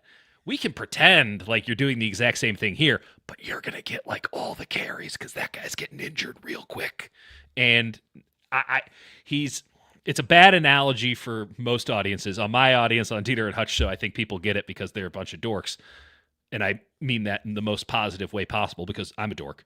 But there was this video game out of Japan that my friends used to play when they got really high called Katamari Damache, where you would just roll things from you were a little stick man, and you would just grab things off the ground, and it would create this ball, and it would just keep adding more and more. It would snowball, in effect. And you had to get the ball really big. So you had to keep rolling. So, here's a stapler, and here's a pencil, and it would just roll and roll and roll. That's how I see Tyler Algier run. He's like the Katamari Damachi ball, just snowballs, just more and more and more. He's in that David Montgomery role, but he's younger and fresher. And while David Montgomery's a wonderful player and I think would be an asset, I'd rather pay a little bit more to have the fresher legs. And I think that Algier can do pretty much the same thing. Also, you kind of have an in with Raheem Morris now. Don't know if that's worth anything, but better than what you had. Well, that's the other question. Now Raheem Morris comes over. I was thinking of guys that fit with Raheem Morris that I could see coming with him. The guys that I came up with would David Onyemata. Yeah, I think he's going to be too expensive. He's also 33. He's 33, but he is a good player. He'd probably good. Be one of their better interior players, and he's got a little bit of pass rush inside, so he might be worth it. He might be worth it. Maybe if the price is right. Yeah. Obviously Kyle Pitts would be a tremendous get. Stefanski's not letting Kyle Pitts leave. I can't imagine he would get out of there. But the other guy that makes a lot of sense on the Falcons, Troy Anderson. Well, a lot of people like Troy Anderson, the linebacker. I was thinking not necessarily a Falcon, but a Ram, Kobe Durant. Kobe Durant really developed under Raheem Morris. He's a free agent. He's a corner. The Niners could use another corner. He's actually pretty game. I could see Kobe Durant being, following Raheem Morris to San Francisco. That's a very good option. I was thinking there was one more there. D'Angelo Malone is always been one of my favorites. He played at Western Kentucky, but he what is the front? Are the Niners going to run a hybrid front, or is it going to be a wide 9? If it's going to be a wide 9 where they want their ends to be these big edge-setting 270-pound guys, then Malone's not your guy. Right. But if you are going to run some kind of a hybrid scheme, Malone might be a perfect guy because he is really a very good stand-up rusher in a 34 front. And if you're going to have some kind of variation of 4-3-3-4, D'Angelo Malone might be a fit. There's another name, Olamide Zaccheaus, who played with the Bears this past year. I have a hard time believing that the Bears are going to let him go. He was very effective for the Falcons. He's kind of been really effective everywhere that he's gone. A pro's pro receiver, runs the routes the right way. A slot guy, but you can play him all across the field. If you need to build out the wide receiver room and you're not going to go and get Romeo Doubs, or you're not going to go get Alec Pierce, or you're not going to trade for Jordan Addison, if you're not going to go big, but you need to now get some serious depth, you got to buy a bunch of guys, kind of like Olamide Zaccheaus. I'd start with Olamide Zaccheaus. It's not a great wide receiver class in terms of free agencies. It's a great wide receiver class. for rookies, but we know how Kyle Shanahan feels about rookie wide receivers. I think, Calvin Austin's going to, I think, probably get priced out. I think he'll probably get bumped up into that tier 1 or just shy of tier 1, which he doesn't deserve to be. He's a good player, but like he's not there. And then it kind of gets really hairy, really fast. How about Arnold Ebiketie? I couldn't tell you anything about him. Well, he played at Penn State, and he's an edge rusher for the Falcons. He's 27. He made $2.2 million this year. He's due to make $9 million AAV in free agency, so a lot of people think he's going to get paid. But Ebiketie, I think, is an interesting guy just because he's younger and he is a rusher. We shall see. What do you think as far as the hire of Morris? A lot of people were really critical of Gus Bradley, and they used numbers to say, well, Gus didn't do this, Gus didn't do that. But this guy also has never had a top 10 defense. He's never had nowhere close to a top 5 defense. Mm-hmm. So is this just a move to make Kyle? Is this just another one of Kyle's buddies that it's going to make him happy? But how great of a coordinator is Morris, since he's never had a top 10 unit or anything close? He's never had a top 12 unit. I don't know that he's ever had a top 15 unit. I couldn't believe he's had a number 1 unit in that his team won the Super Bowl. Yeah, but I mean, they were 17, 19, and 21 as far as where those defenses ranked in total defense, in that total defense category. So I don't know. I mean, I think that you got to look beyond the numbers. I really do, for coordinators. And I was making that argument about Gus Bradley. And I would probably make that same argument. I mean, I see the advantage in Morris being, hey, Kyle likes him. He'll develop young talent. He's flexible. He's a player's coach. He'll usually get the most out of the young DBs. They got a lot of young DBs that need developing.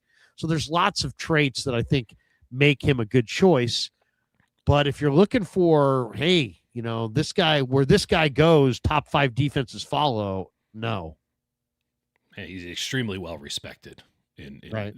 And let me put it to you this way. I'm under the understanding that had Chris Shula, the Rams DC, gotten a head coaching job, that Raheem Morris would be being announced as the Rams defensive coordinator right now, that he had a standing offer from Sean McVay to come back in that job. Not dissimilar. They won the Super Bowl together. It makes sense. But he and you mentioned I think Jake calls it ruthless pragmatism. He's not tied to any system. I won't name names. I found some of the discourse around Raheem Morris to be wildly misinformed, even though this is all readily available data. He literally switched from a 3-4 to a 4-3 this past year. Right. And I want to give credit. I want to give credit to Jeff Ulbrich, who did an outstanding job for that Atlanta defense, which was a real work in progress and had a lot of players that were, drafted under certain conditions that didn't exist. But they blitzed at a medium rate this past year. They had the 4th highest sack rate in football. That tells me something. You know what it tells me? When you watch them, they're aggressive, and they're aggressive at the right times. That's the kind of stuff that I want to see from a defensive coordinator. I want airs of commission as opposed to airs of omission. You compare that to Gus Bradley, who didn't run a single simulated pressure at all in 2023 as the defensive coordinator of the Colts. Not a single, didn't even try it once. And it's like, you watch these defenses in the NFL today, and if you're not doing things that are aggressive, perhaps even reckless, to put offenses on the back foot, you are barbecue chicken. You're just done. And this bend but don't break nonsense is a great way to die. It's just, you're just sitting there waiting to get carved up. I just put $50 on the Seahawks to win the Super Bowl. I don't think Clint Kubiak is all that great. I think Clint Kubiak got the first week of a Kyle Shanahan install and never got the master's or PhD in it. But that's good enough to put a team into the Super Bowl. That's good enough to where I think his team is going to run away with the Super Bowl. So that is base level of what we're dealing with at the offensive level. Legitimately, Clint Kubiak, I feel, is average, maybe even below average. And that guy's good enough to carve up defenses that are just sitting there willing to take it. we're going to go out and we're going to play our style. We're going to do cover 3 and this and that. You can get away with that crap if you're DeMeco Ryans and you have the meanest sons of bitches south of the Mason-Dixon line. Like, you can get away with that. But Mike Macdonald has a defense that is just as impressive, and he's doing stuff. They're trying stuff. No, they're not subbing, but they're coming in every which direction with their guys. You think about what Brian Flores, and it's so funny, a lot of people who, and again, I'm not trying to make straw men out of this, but like there seemed to be this undercurrent of people who were like, I'm okay with Gus Bradley, but also if Brian Flores is actually available, I'd love to get him. And it's like, well, how can you hold those two? They don't do any of the same stuff. Because they're not looking at that level. They're looking at just names. It's just wild. So Brian Flores' entire system is, we don't have the dudes. So what we're going to do is we are going to be so unbelievably aggressive all the time that you're not going to know who's coming and going, because we're going to put 9 guys on the line of scrimmage, and we're basically going to make quarterbacks who are completely frazzled and under siege because they don't know who's coming and going, immediately breaking any zone principle on the blocking, on offensive line blocking. We're going to absolutely wreck them up front, and then we're going to force quarterbacks into quick decisions on if we're playing quarters or palms on the backside. So basically, if we're sitting, layman's term, if we're sitting in cover 2 or if we're carrying up to cover 4. And it's that's their entire thing. They get these interceptions because they know, oh, well, the answer is in the play, as Kyle Shanahan likes to say a lot. And so many guys from the Shanahan tree just go, oh, no, the answer's in the play. We don't do hot routes.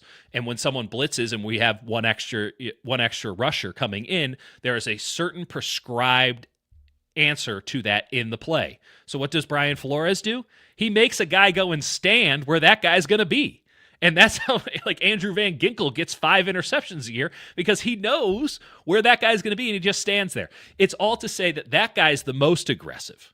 He's just bringing it at all times. And he's willing to get absolutely cooked a lot, frankly, because he knows that he's going to get the ball from you because your answer's in the play and we've broken your rules and your quarterback's going to get frazzled and go. McDonald does a lot of the same stuff. Again, DeMeco Ryans doesn't, because he can just get home with 4 whenever he wants. We should all be so lucky. So that is the way you play defense in the modern NFL. That is the way you have to do it. The rules are built to power offenses. You are always at a disadvantage as a defense. And credit to all these defensive coaches in the last 5 years, and obviously it's been going on a lot longer than that, but in the last 5 years in particular, they've looked at it and go, oh, the game is rigged. So here's what we're going to do. We're going to force, instead of just reacting to everything that happens and hoping that we have better athletes and we react in time, we're going to make you react. We're going to be so aggressive that the offense is going to have to react to what we do. And if you're not doing that, you're so behind, and you're going to be what we just saw in the second half of the season from the 49ers, because they were doing stuff for the first 6 weeks. And then Fred goes out, and Robert Saleh goes, I don't have the guys to communicate this. So they bring in Jair Brown because they thought he was the best communicator, and they stopped trying anything. And they had terrible game plans. Their game plan against the Colts was embarrassing, just embarrassing. I mean, it was my game plan, but I'm not the defensive coordinator. And he's just like, oh, Phillip Rivers can't throw it. And Phillip Rivers is like, what if I did? And you're like, oh, we didn't see that one coming. Embarrassing game plans. Just bend but don't break. Oh, well, we have all these good players that can somehow make plays in the red zone, but they can't make plays anywhere else because we don't want to let them. We're just keep backing up and just let them tucker themselves out. In the NFL, you're dead. You're dead that way. So I want defensive coordinators that make airs of commission. They try stuff. They're aggressive. They're willing to do what Raheem Morris was doing last year, which was hot blitzes, bringing 6, and then doing crazy disguises on coverages on the back end, doing a lot of what Mike Macdonald does for the Seahawks, which is, okay, we're going to pressure you. We're going to engulf you, and then we're going to bring guys off the edge on top of that. And what's going to happen is we're going to flush out your quarterback in a certain direction.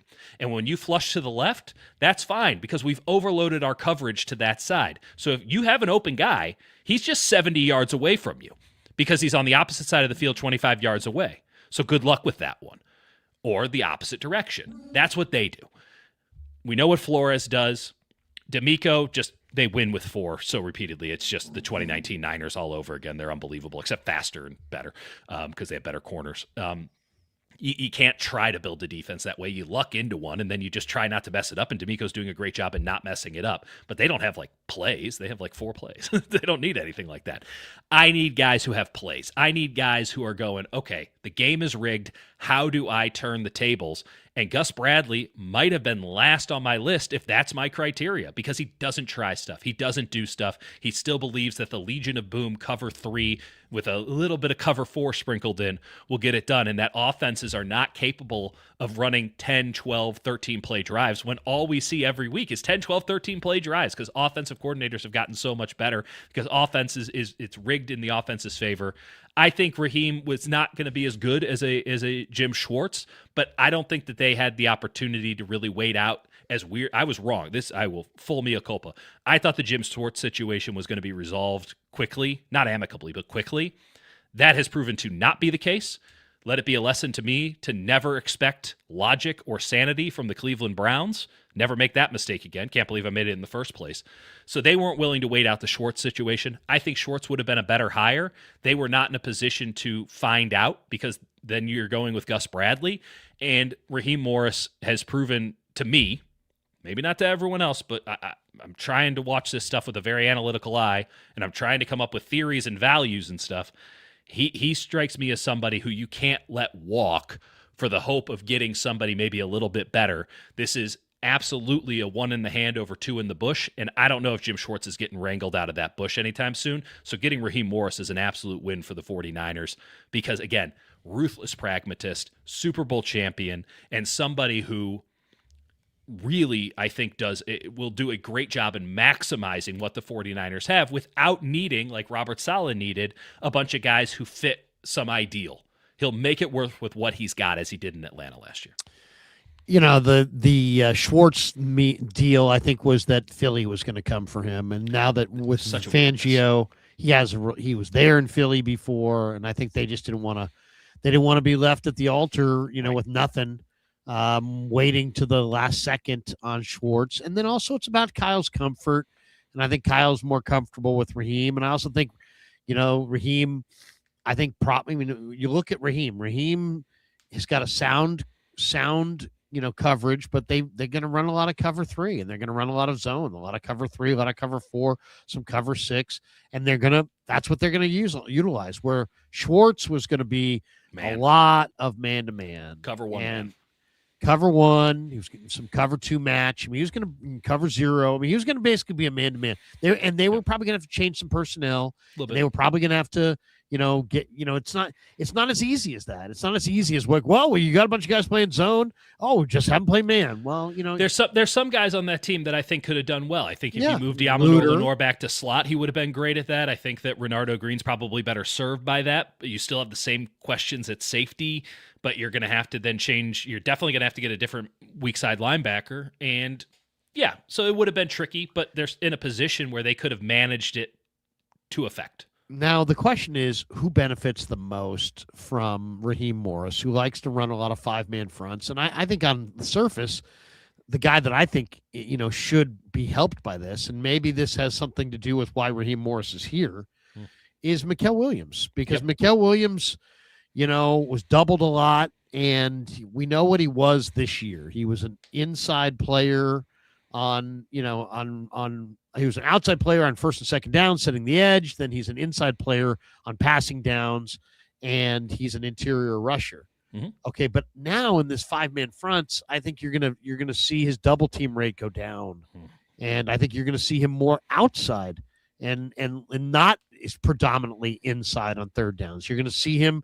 We're gonna find out what he can do from the edge as a rusher, because in these 5-man fronts, I think there'll be more situations where he is left outside on the money down and not necessarily put inside at all times on third downs. Yep. So if you want to see Mikael rush from outside, I think that helps him. I think also Upton Stout, who's I think a very dangerous potential blitzer in this scheme, where you're going to see him bring more pressure, more sim pressure, but more pressure.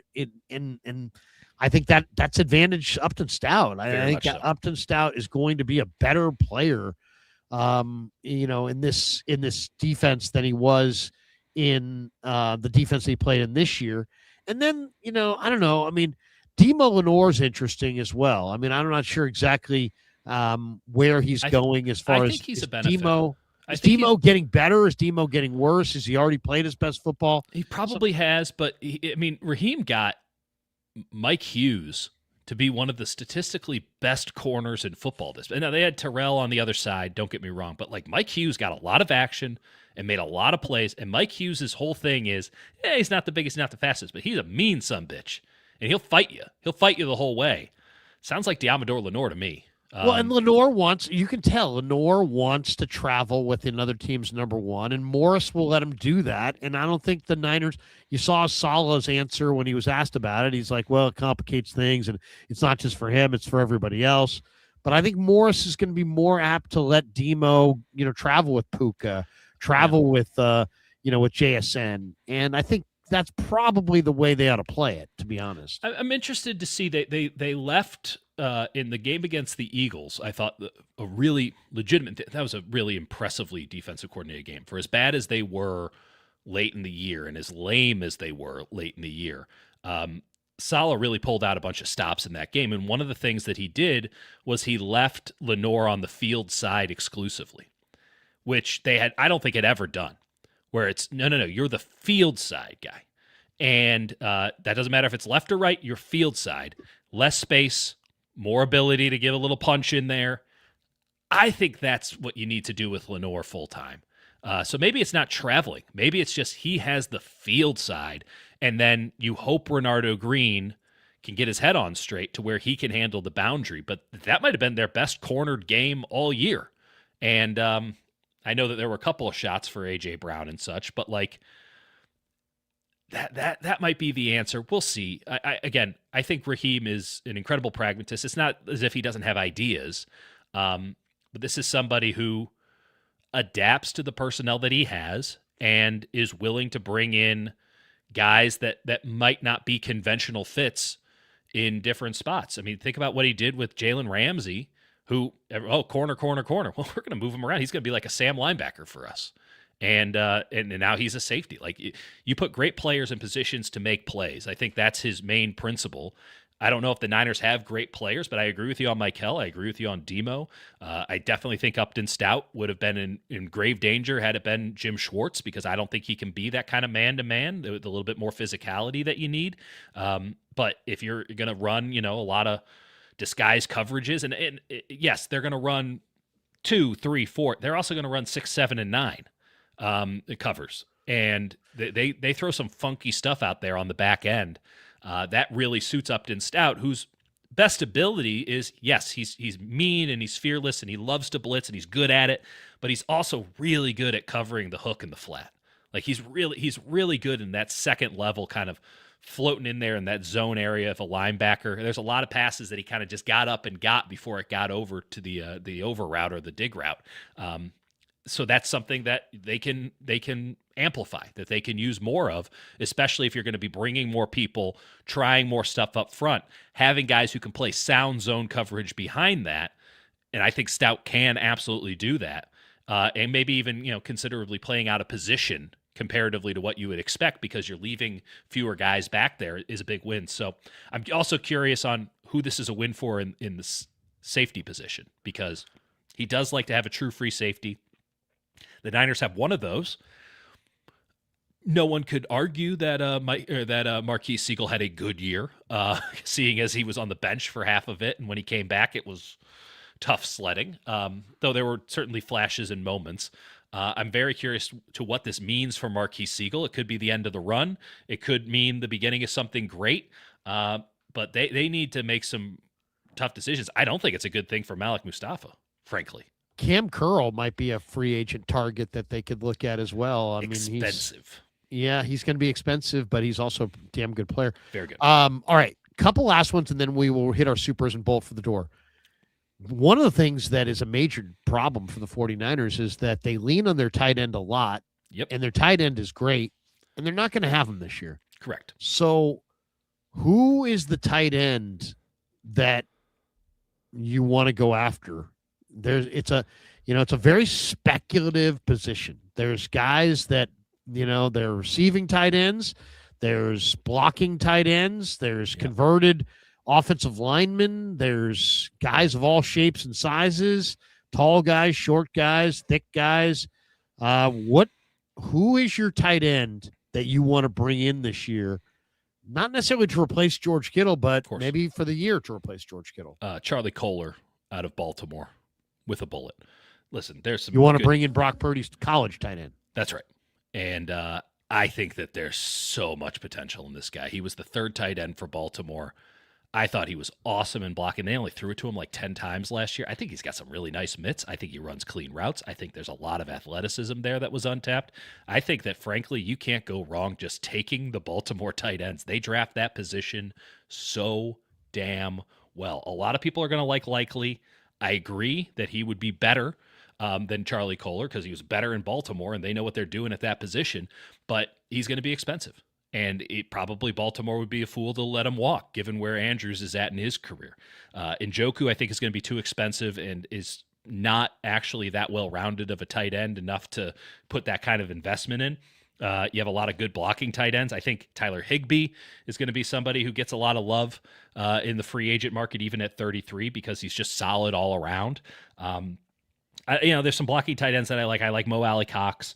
I like Chris Manhertz. I like John Fitzpatrick from the Packers. I think Charlie Kohler is the guy, though, that you get it. You can get him at a very reasonable price. You're not now investing another large sum of money into a tight end because you already have that as it stands. And I don't know what they end up doing with Luke Farrell. I'd cut him. They might not. They probably won't, given the state of the position at hand. You're going to go with Tonjes. You got to keep him around as an RFA. I think he's an early RFA, so it's pretty straightforward to keep him. There's no way they let Tonjes walk, frankly. So you have those two guys in-house. You have Braden Willis. Okay. You can bring him to camp. I can't imagine he gets through again.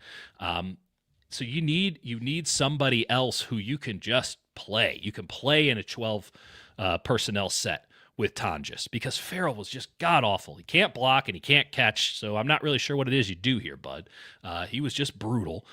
I think Kohler, he's going to set the edge for you every time in the run game. So sound in his blocking, powerful in his legs, just really, really good. You know that he's been asked to do that at a high level. He's done it at a high level coming from Baltimore. So you have that in the same way that you had it with the Charlie Warner. He's better than Charlie Warner as a blocker. And you've kind of been missing Charlie Warner for the years that he's been gone. What you wouldn't give to get Charlie Warner back, you could just have him back. And I think he has really untapped pass catching ability that could turn into a serious weapon for this team. My guy's Charlie Kohler through and through. 26 years old. I think you can get him for $5 million a year. I think that'd be the best money they'd spend this offseason. It's a good name. This is where I think the cap casualty department is going to this is the position that it's going to produce a lot of options. Here are some tight ends that are projected to be cap casualties. Evan Ingram, right? Cole Kmet, yep. Dawson Knox, Jonnu Smith, TJ Hawkinson, Colby Parkinson, Payne Durham, Tommy Tremble. Okay, there's no way that Kmet and what was the Hawkinson are getting to the market. There's just no way. Well, I don't know. They've got a lot of money tied up in. They're going with Loveland. Obviously, Kmet's not my favorite guy anyway. I like Tommy Tremble. Tremble's a good player. I think Tommy Tremble is their guy. He can do everything. He can block in space. Yep. He's not a strong inline blocker, but he's a very good in-space blocker. And the Niners use their tight end to block guys in space a lot. So, I mean, you see Kittle, as a major blocker. I think one of the big disappointments was the tight end Luke Farrell. I just think he was very disappointing. I like Tommy Tremble. I think Tremble is a better receiver than you think. He's a better blocker than you think. He's a better athlete than you think. I've literally had a conversation about Tommy Tremble with Jake during this show. Yeah, I really like Tommy Tremble a lot. I think that's the guy that I would go for. I also am intrigued by Colby Parkinson. I got to be honest. Yeah, you should be. But I'll tell you, Sam Roush from Stanford is just, the hands are just not there. No, they are not. Just not there. And it's an interesting tight end group this year. The other guy that I really think is a very good tight end is Russell Maryland's son, who plays at SMU. Yep. RJ Maryland. And he's 240 pounds, so he's a little on the smaller side. He's more of a receiving tight end, but he's a damn good receiving tight end. So I don't know. To me, I like Tonjes a lot, but I would sign Tommy Tremble. And if I could probably hit it in the draft, I would, but probably not early. More of a late thing. I do love Eli Stowers from Vanderbilt. He's probably one of my favorite. Yeah. Kenyon Sadiq is the guy who's going to be overdrafted. He reminds me a lot of Vernon Davis. People ask me about Kenyon Oscar. Sadiq is sick. People ask me about Oscar Delp from Georgia, but I kind of like the other kid from Georgia. What's his name? Lucky? Yes. Carson Lucky. Or Lawson Lucky. Lawson Lucky. Yeah. I kind of like Lawson Lucky. But He's there's no question. Both of them are good options, frankly. Yeah, RJ Maryland though, and the other guy at SMU, I think his name's Hibner. Hibner's more of an inline blocker, but I really like RJ Maryland. So we'll see tight end wise in this draft. The Notre Dame kid Eli Raritan is a pretty good player. The Traore, the tight end from Mississippi State, I think is a pretty good player. I love the Houston tight end. Yeah, he was the best pass catcher at the Senior Bowl. Koziel. Yeah, he was the best one. Now the thing is, but he's tall. He's really tall, really great mitts. The blocking is he played at Ball State, so you have to block a little bit, right? You're coming from the MAC. You can't just get away without blocking. But he is going way up the boards. Me and Jake did our Senior Bowl guys. I got a text immediately after that show was done, and they're like, Koziel, day 2, lock it. Oh, yeah, he's really good. Well, the ball skills are really tremendous. I mean, he just absolutely dunked on like 3 dudes in Mobile. Like you don't get away with that and not get drafted high. Yeah. He looked really, really good. Okay, there's one last one that I wanted to get to. What was it? I had some notes here. Where is it? Should probably do supers while we. Yeah, we're gonna hit some supers here. Okay. People are at Niners Nation is asking, is it time to replace George Kittle? There was somebody saying today the Niners ought to trade George Kittle. I think George fuck is taking George Kittle off an Achilles injury. I know. Well, they were saying Tennessee, but I don't. George would love that. Yeah, I don't. Because he lives there. But I don't. I think the 49ers really. I think George is one of the guys they're kind of. If they can, they're going to go to the finish line with. That would be my. They don't have any choice at this point. They don't have any choice but to go to the finish line with him. In fact, they probably have to restructure his contract to get off some of the cap number that he has for this year. So they have no choice but to go to the finish line with George Kittle. No one's taking him. You're getting pennies on the dollar for George Kittle. You got to just see it through. There's no choice about it. All right, couple last ones here on the supers. Well, let's hit some supers here. Here we go. Yeah. And we should tell everybody that the supers in the Krueger show are brought to you by our good friends at Habbas Law. They will fight to make it right. Thanks to Omar Habbas and Tarek Habbas and all the people at the Habbas Law team. Thanks to all of them. 1-800-INJURED. They will fight to make it right. Habbas Law. HabbasLaw.com on the web. Man, when you need the insurance companies deny you, and you need a good lawyer who can battle and beat the insurance companies. Habbas Law is for you. HabbasLaw.com, 1-800-INJURED. Habbas Law, they will fight to make it right. They're great attorneys, great PI attorneys. If you need an attorney, give them a call. Harry Johnson says, so is Jed not going to be as involved anymore? What is your read on the Al Guido promotion? Does that mean they're going to promote Lynch to Al's spot as president and find another personnel evaluator? Is this more of a statement that Jed's going to be less involved, or is this thing just getting bigger and really neither of those things is true? What's your read on the Al Guido promotion of the day? I think Al does a very good job as the president of the team. I think that Jed has a lot of attention in a lot of different spots, and I think that there's just certain responsibilities that come from being the team's CEO that Jed would rather have Al, who's a very capable person to do it and probably should be doing it, handle. So maybe this means that Jed is taking a bit of a step back, but that could have been the case whether he was CEO or not. I think it's just a way to get Al some more money so that he doesn't leave for a CEO job in a different spot. That's interesting. Let's go to T-Bone, who says, T-Bone says, Larry, I took my brothers to Golden Steer last weekend. That's a steakhouse in Vegas. That's true. Thanks for recommendations, along with a great 49er season. I appreciate everything you do. We appreciate you, man. Thank you, T-Bone. And may I also recommend the Gold Room? No. Have you ever been to the Golden Steer in Vegas? I've not been to the Golden Steer in Vegas. Where did I go in Vegas? It's a famous steakhouse in New York that they did in Vegas, which made it a lot easier. Peter Luger's. Yeah. I grew up in Chicago. We visited like the steakhouse that we would just go to steakhouses. That was like a weird thing that just like steakhouses were like affordable in Chicago when I was growing up. And so we just like go to Luma, or it was Gene and Giorgetti's. Just like casually, like once every couple of months, like as the family. Like, so my standards for like steakhouses are very high. And I don't know if there's a better one than Gene and Giorgetti's in Chicago. Okay.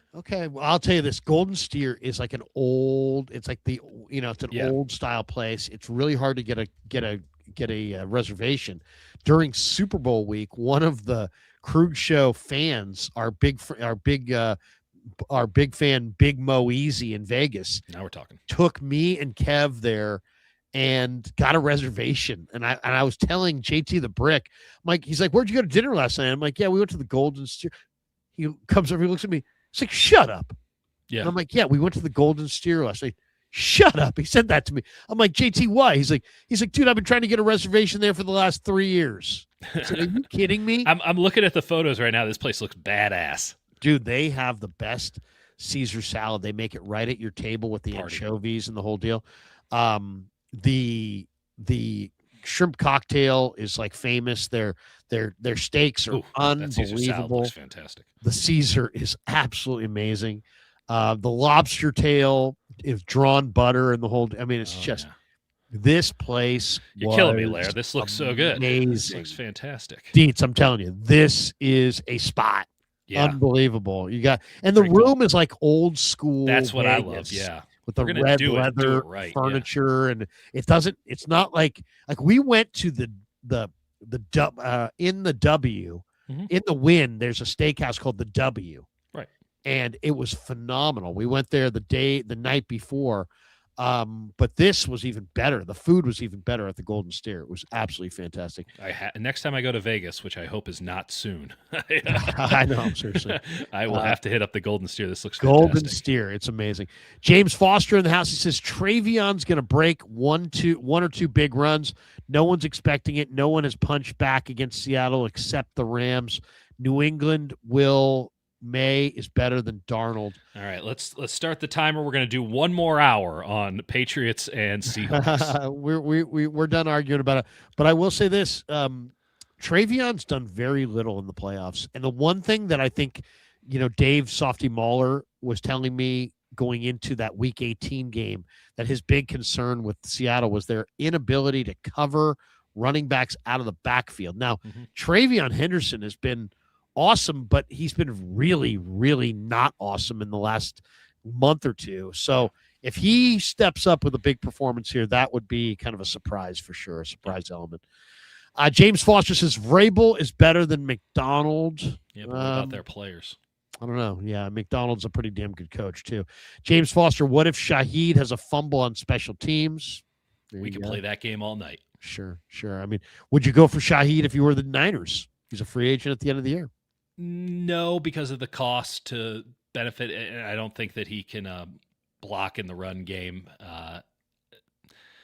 He definitely brings the speed that you're looking for, but you've kind of seen how he has it. I mean, there's been moments where you're like, oh, you should throw him the ball more when he's in Seattle. And then there's a lot of times where he's just not there, right? And they have to really non-factor in the pass game. Right. So I'm of the mindset that the juice is probably not worth the squeeze there. Yeah, I'm kind of with you on that one. Prapa says, I think Denver with Bo Nix could have beaten Seattle. Elite pass rush, lockdown corner, Huff and Greenlaw flying around. He was balling in the divisional round as well. I'm not a Bo Nix guy myself, but I was very happy to see Sean Payton lose, especially after he talked down to the reporter. Anthony Catania is in What the do you house. know about running downhill? What do you know about running downhill? It's like, dude, you're a football coach. What do you know about anything that's not football? Nobody loves the smell of their own farts more than Sean Payton. Sean Payton. It's bad karma, dude. It's just bad Totally. karma. By the way, we are brought to you by Sharp Corners Sports Cards and Collectibles. They're at 205 Cypress Avenue in Pacific Grove, California, on the Monterey Peninsula. The great Anthony Catania, who's on right there. He's at 831-521-5264, or you can connect with him via Instagram. Sharp Corners 831 on the gram. Now we're talking. Drops $49.99. Thank you, Anthony. Says Larry and Dieter hope all is well. Another great show. Kyle Shanahan should just show the team at the start of training camp the rise of the 49ers series. Absolutely phenomenal. The 49ers clearly the class of the league. Thank you, Bill and Eddie. Yeah. Which is why you should be rooting for the Seahawks. You don't want that Patriots to go 2-up on the class of the league. You need to keep that thing within punching distance. Propa says Seattle has a great defense, but we literally watched the Rams have their way with them twice in the last month. All-time great is reaching. I'm telling you right now. I hear what you're saying, Dieter, because I do kind of agree with you that their personnel is really, really special. And Shanahan said it when I asked him, I said, what makes this defense really special?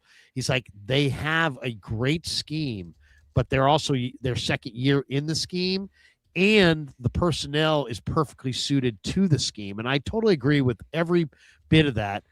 I just think that there's some youth, and I don't think they're quite as good as they've looked in the last couple of weeks. But we shall see. We shall see. I would just like to note that the Legion of Boom defense did give up like 34 points to the Colts in 2013. Like there's always one or two teams that just know how to do it, but that doesn't mean that everyone can. This team is just younger than that team. Like, they're the E-Man Warriors. I mean, they're a little bit more unreliable, but the talent is off the charts. I know you're a Drake Thomas guy.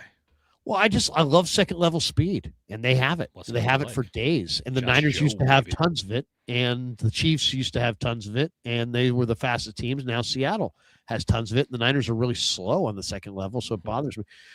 Propos says Houston's defense was way scarier than the Hawks' defense. Propos says the Vikings GM, who just got fired, had like 3 terrible drafts, reached for a bust first-round quarterback, and let Sam Darnold walk. Sounds a lot like John Lynch. What did you think of Kwesi Adolfo, whatever, getting fired? I mean, that seemed kind of – he hadn't been there very long, but is that just simply they picked the wrong quarterback? If they had stayed with Darnold and traded, J.J. McCarthy, would he still have his gig? I mean, if they just franchise tagged him and kept McCarthy, they probably would still have his gig. It's a power play by Kevin O'Connell. Kevin O'Connell and Kwesi didn't see eye to eye on how to build the team, and Kevin O'Connell won out. Somebody said Kwesi left when he had a kid for like a week or something like that. Yeah, he did 2 weeks of pat leave, which is not NFL. Not very NFL, but I mean, that's not he was throw that out there to the public, and the public would defend him, but in the NFL circles, that's unheard of. Yeah, well, that's a stupid thing to be holding up on sanctimony. It is. Propos says the last Super Bowl loss is haunting this team. If they won, we'd see that Lynch helped us get us one, and would have more faith that he could draft another core again. Took Schneider a decade after LOB to win again. Hasn't even won it yet. Yeah, I mean, Schneider is a scout though. And, this is what he does. He's not a broadcaster. He wasn't a Hall of Fame safety. This is what he does. Where Lynch is like trying to show us that he can do it all. He can be a great broadcaster. He can be a Hall of Fame player, and he can be a world-class executive. And it's just a tall ask. I'm not saying that he can't do it. Put 2 teams in the Super Bowl. 10-point lead in the fourth quarter. Did he? Or he was the GM of those teams. I mean, was John Schneider in complete control of the roster? Was Pete Carroll in 2013? I mean, you can make the same argument. It's all about what have you done for me lately, and they haven't done a whole lot lately. Playoff game. Brad Jones says there is a rumor going around that the Niners are going to get the Australia game against the Rams as the away team and be the home team in Mexico City.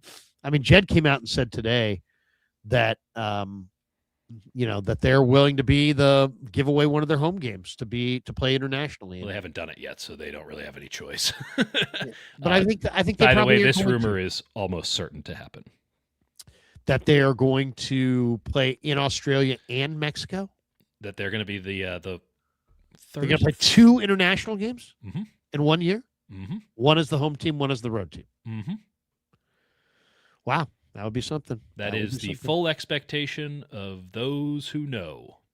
Brad Jones says, didn't the owner handcuff them by taking one of the ways to improve the team by basically shutting down free agent spending last offseason? Yes, he did. Yeah, I mean, this is the thing. I want to defend Jed, but they were 26th in undrafted free agent spending. Totally. When they are awesome at undrafted free agents, and it's a very cost-effective place to spend your money. And so for them to arbitrarily sit it out seemed stupid. It really did seem stupid. No, they I was not a Leonard Floyd fan. They cut him merely so they didn't have to pay him in cash. There was almost no cap benefit to cutting Leonard Floyd. And Malik Collins. It was just, that's millions of dollars that we can have so that we can give it to the players that need these new big contracts. Jed has a cap of he'll spend $300 million in cash every year. And if you have to pay a big quarterback, there it goes. Yeah, I mean, drawing hard lines in the sand on your budget while your team is escalated to $9 billion totally inexcusable is so stupid. Said it at the time, repeated it today. That was guaranteeing, and this is why I repeated so often that internally they were like, it's all about 26. It's all about 26. You were right. They, George Kittle came out and said it on the last day, and it's like the fact that he said it on the last day. Well, we were supposed to be rebuilding. It's like, it's nauseating. Smith Corbin, good day from Australia, Krueger and Dieter. Listening on the drive home from work. I'll see you when you're here for Rams against Niners in Melbourne. My body will be broken, but my spirit will be in it. God, that'd be incredible. 20 hours on a plane, baby. Let's do this thing. Oh, my God. 5 hours makes me sick. Yeah. 20 hours, I think I'd be on the wing. I'm going to take hard drugs and see if I can sleep the entire time. God, I mean, I don't even know what I could do. I'm going. I don't think I could do it, dude. I'm going. I'm bringing my whole damn family. I'm going to be dead. On the trip to Seattle, I was in the back row in the corner, last row in the corner, and a lady actually put her head on my shoulder in the middle of the flight. That's because you're a lovely, cuddly man. But this is because you didn't pay the $27 to get a decent economy plus seat. I know. I seriously, I gotta figure out. You'll never regret paying for a moderate upgrade on an airline flight. I mean, I did one of these. Lady, get off of me. Seriously. Was she wearing pajama pants? No, but it's like, dude, get off my elbow, get off my shoulder. Have you ever noticed that when you get on a plane, people are dressed like people, and then when you get on the back of the plane, they're dressed like they're at a slumber party? I know. Well, it's like high school. People who show up at high school wearing pajamas.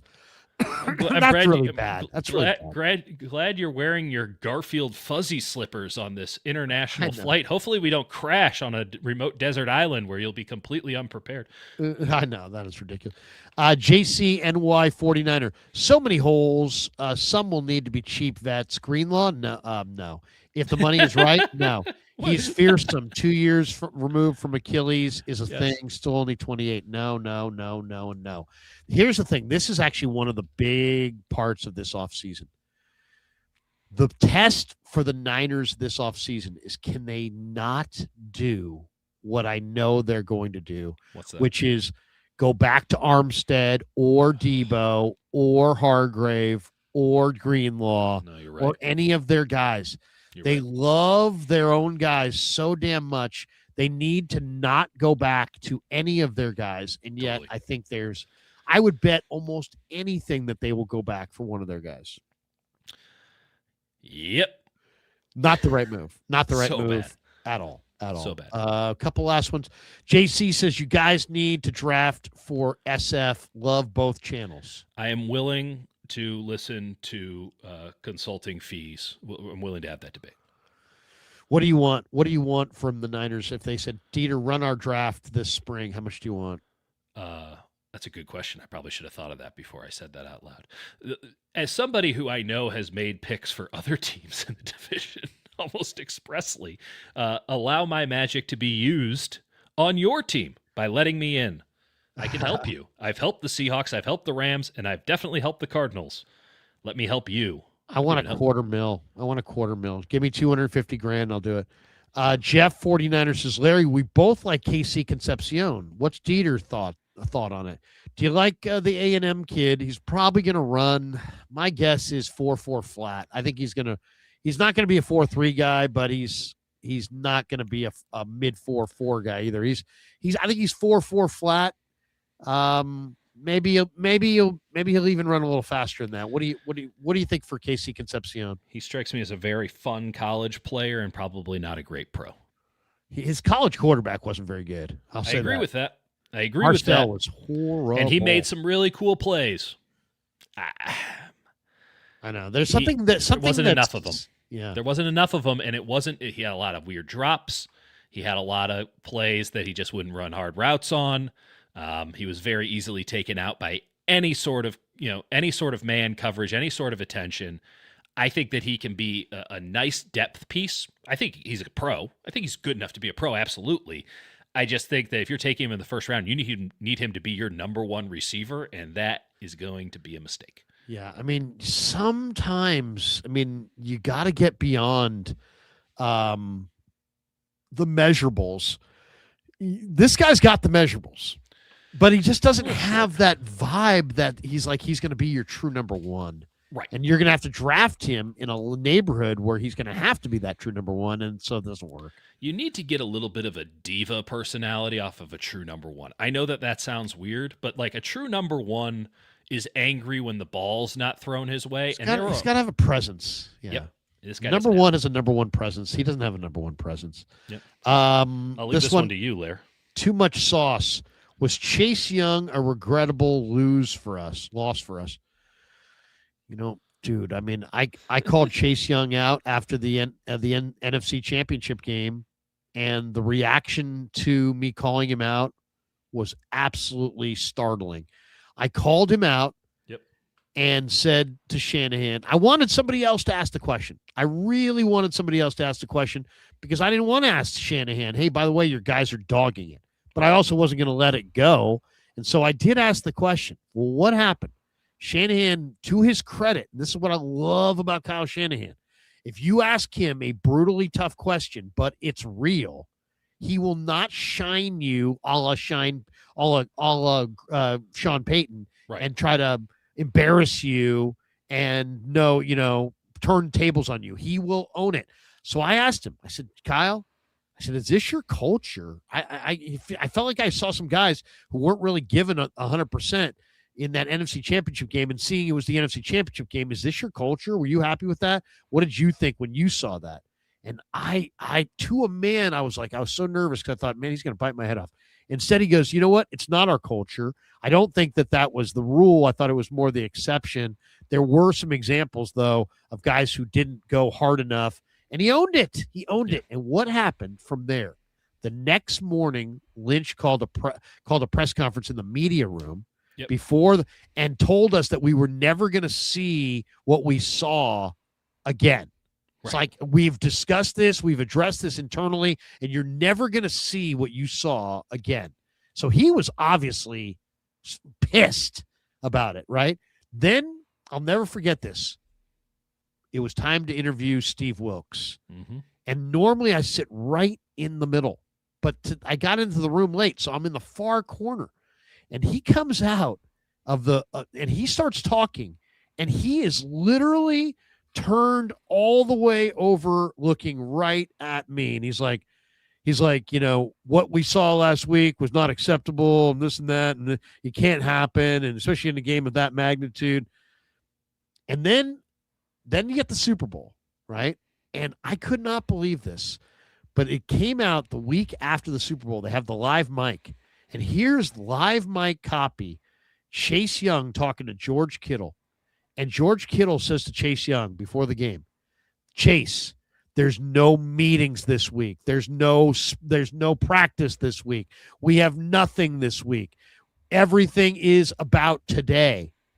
And I swear to you, Chase Young, total seriousness, looks right at George Kittle and says, I won't let you down.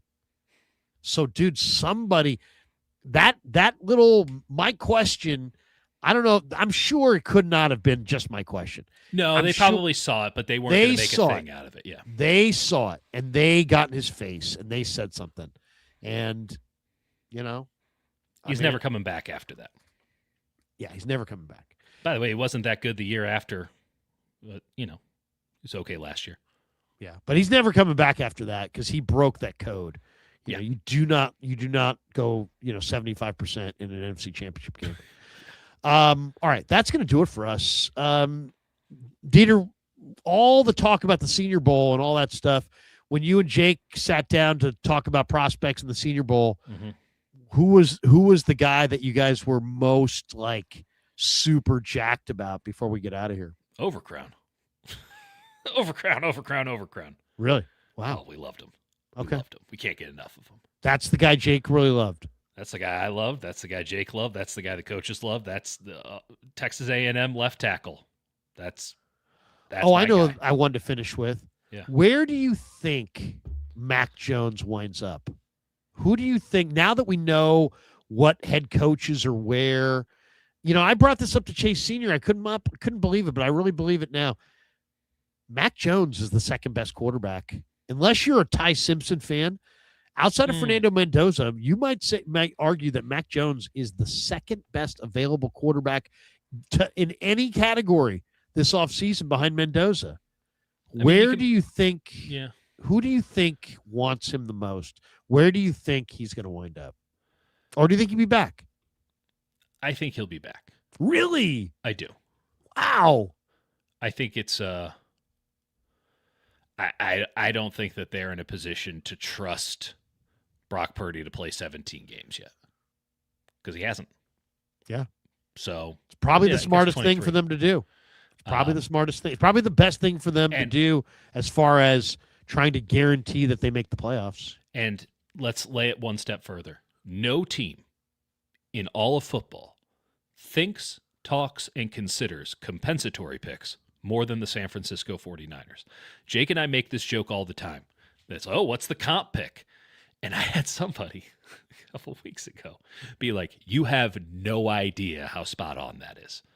That's all they talk about. They think about the comp picks for everything. It's all they care about. Kyle even made a joke of it the other day with Salah. I wish he stayed for another year so I could get a pick out of it. Right. They are obsessed with comp picks. So they'll get a comp pick in the third round, most likely a year from now, if they just stay with Mac Jones. Correct. So you're going to have to get a very good offer. I don't think it's coming. Yeah. Probably what? A second and a player, probably. Yeah. A second. It'd have to be a top 50 pick or top 60 and a decent enough player. If you had to guess, though, who do you think tries to make the biggest play for him? Is it Arizona? Is it the Raiders? Is it the Jets? Is it the Steelers? Is it the Vikings? It'd probably be Arizona, which I think would be a real problem for them, because I don't think that the Niners would have any interest in giving him up to somebody in the division, even the Cardinals. But I think LaFleur would be best served to have him. I don't think it would be the Raiders. I think they're going to go with Mendoza, and I think it would just be an immediate plug and play. I think the Steelers are going to bring back Rodgers that's why they hired Mike McCarthy for all intents and purposes. Great job, by the way. No one else comes Jets. to mind. I mean, the Jets can try. They actually have the draft picks to where they can throw one away, but I think that they're being smart for the first time in a long time and going to build this thing up the right way. And what do they have to lose? They're going to suck whether they're trying to do it the right way, or they could suck the way they've sucked for the last 15 years where they've been doing it the wrong way. So the 16th pick would make the Niners move for sure. Yeah, I'd drive them there. I'd drive them to New Jersey for the 16th pick. Heck, you might be able to get, maybe the Niners first round pick. Maybe they could move to 16 from the back of the first round if they move Mac Jones. There's a conversation there. It would take a damn good player, I think. I can't remember. I think it was maybe you who brought up a 1-for-1 trade for Mac Jones. And for who? I can't Garrett remember Wilson? for the life of me. Are you talking about? Jordan Addison or something like that? Yeah, I can actually kind of buy Jordan Addison for Mac Jones straight up. Would make you wonder if the Niners would go for a player that had that kind of track record. But you're getting him on a serious discount, right? You're getting him on the contract he's already on. You're not giving. But you got to extend him. Yeah, but you get a year. You get some time. So I can actually buy that one if that's the way the Vikings want to go. Like I'm willing to hear that because you have someone who has an NFL track record who is still young. Yeah, he's got some warts on him, but wouldn't you rather have the warts that you know about rather than some new guy coming in? You got to teach him how to play wide receiver at the NFL level, which none of these guys learned how to do, it seems. That I'm more interested in if we're playing the hypothetical game. But if I had to guess, I think he sticks with the Niners because backup quarterback's the second most important position on any football team. No, I think you're right. And I think at the end of the day that they'll ask for a lot. They won't get what they want, and then they'll just justify keeping him. And I don't think there's anybody who's going to be that passionate about getting him to the point where they will dramatically overpay. And I think the Niners are in that spot where they're like demanding to be dramatically overpaid. All right, that's going to do it for us. Bunch of yes men in the Niners drafting room. Bunch of yes men in the 49er draft room. All right, for Dieter, I'm Larry. Have a great one. Thanks to Pig and a Pickle. Thanks to Sleeper. Thanks to Habbas Law. Thanks to Dieter. Thanks to all of you. Dieter, when do you appear next on the leader? Right after you tomorrow.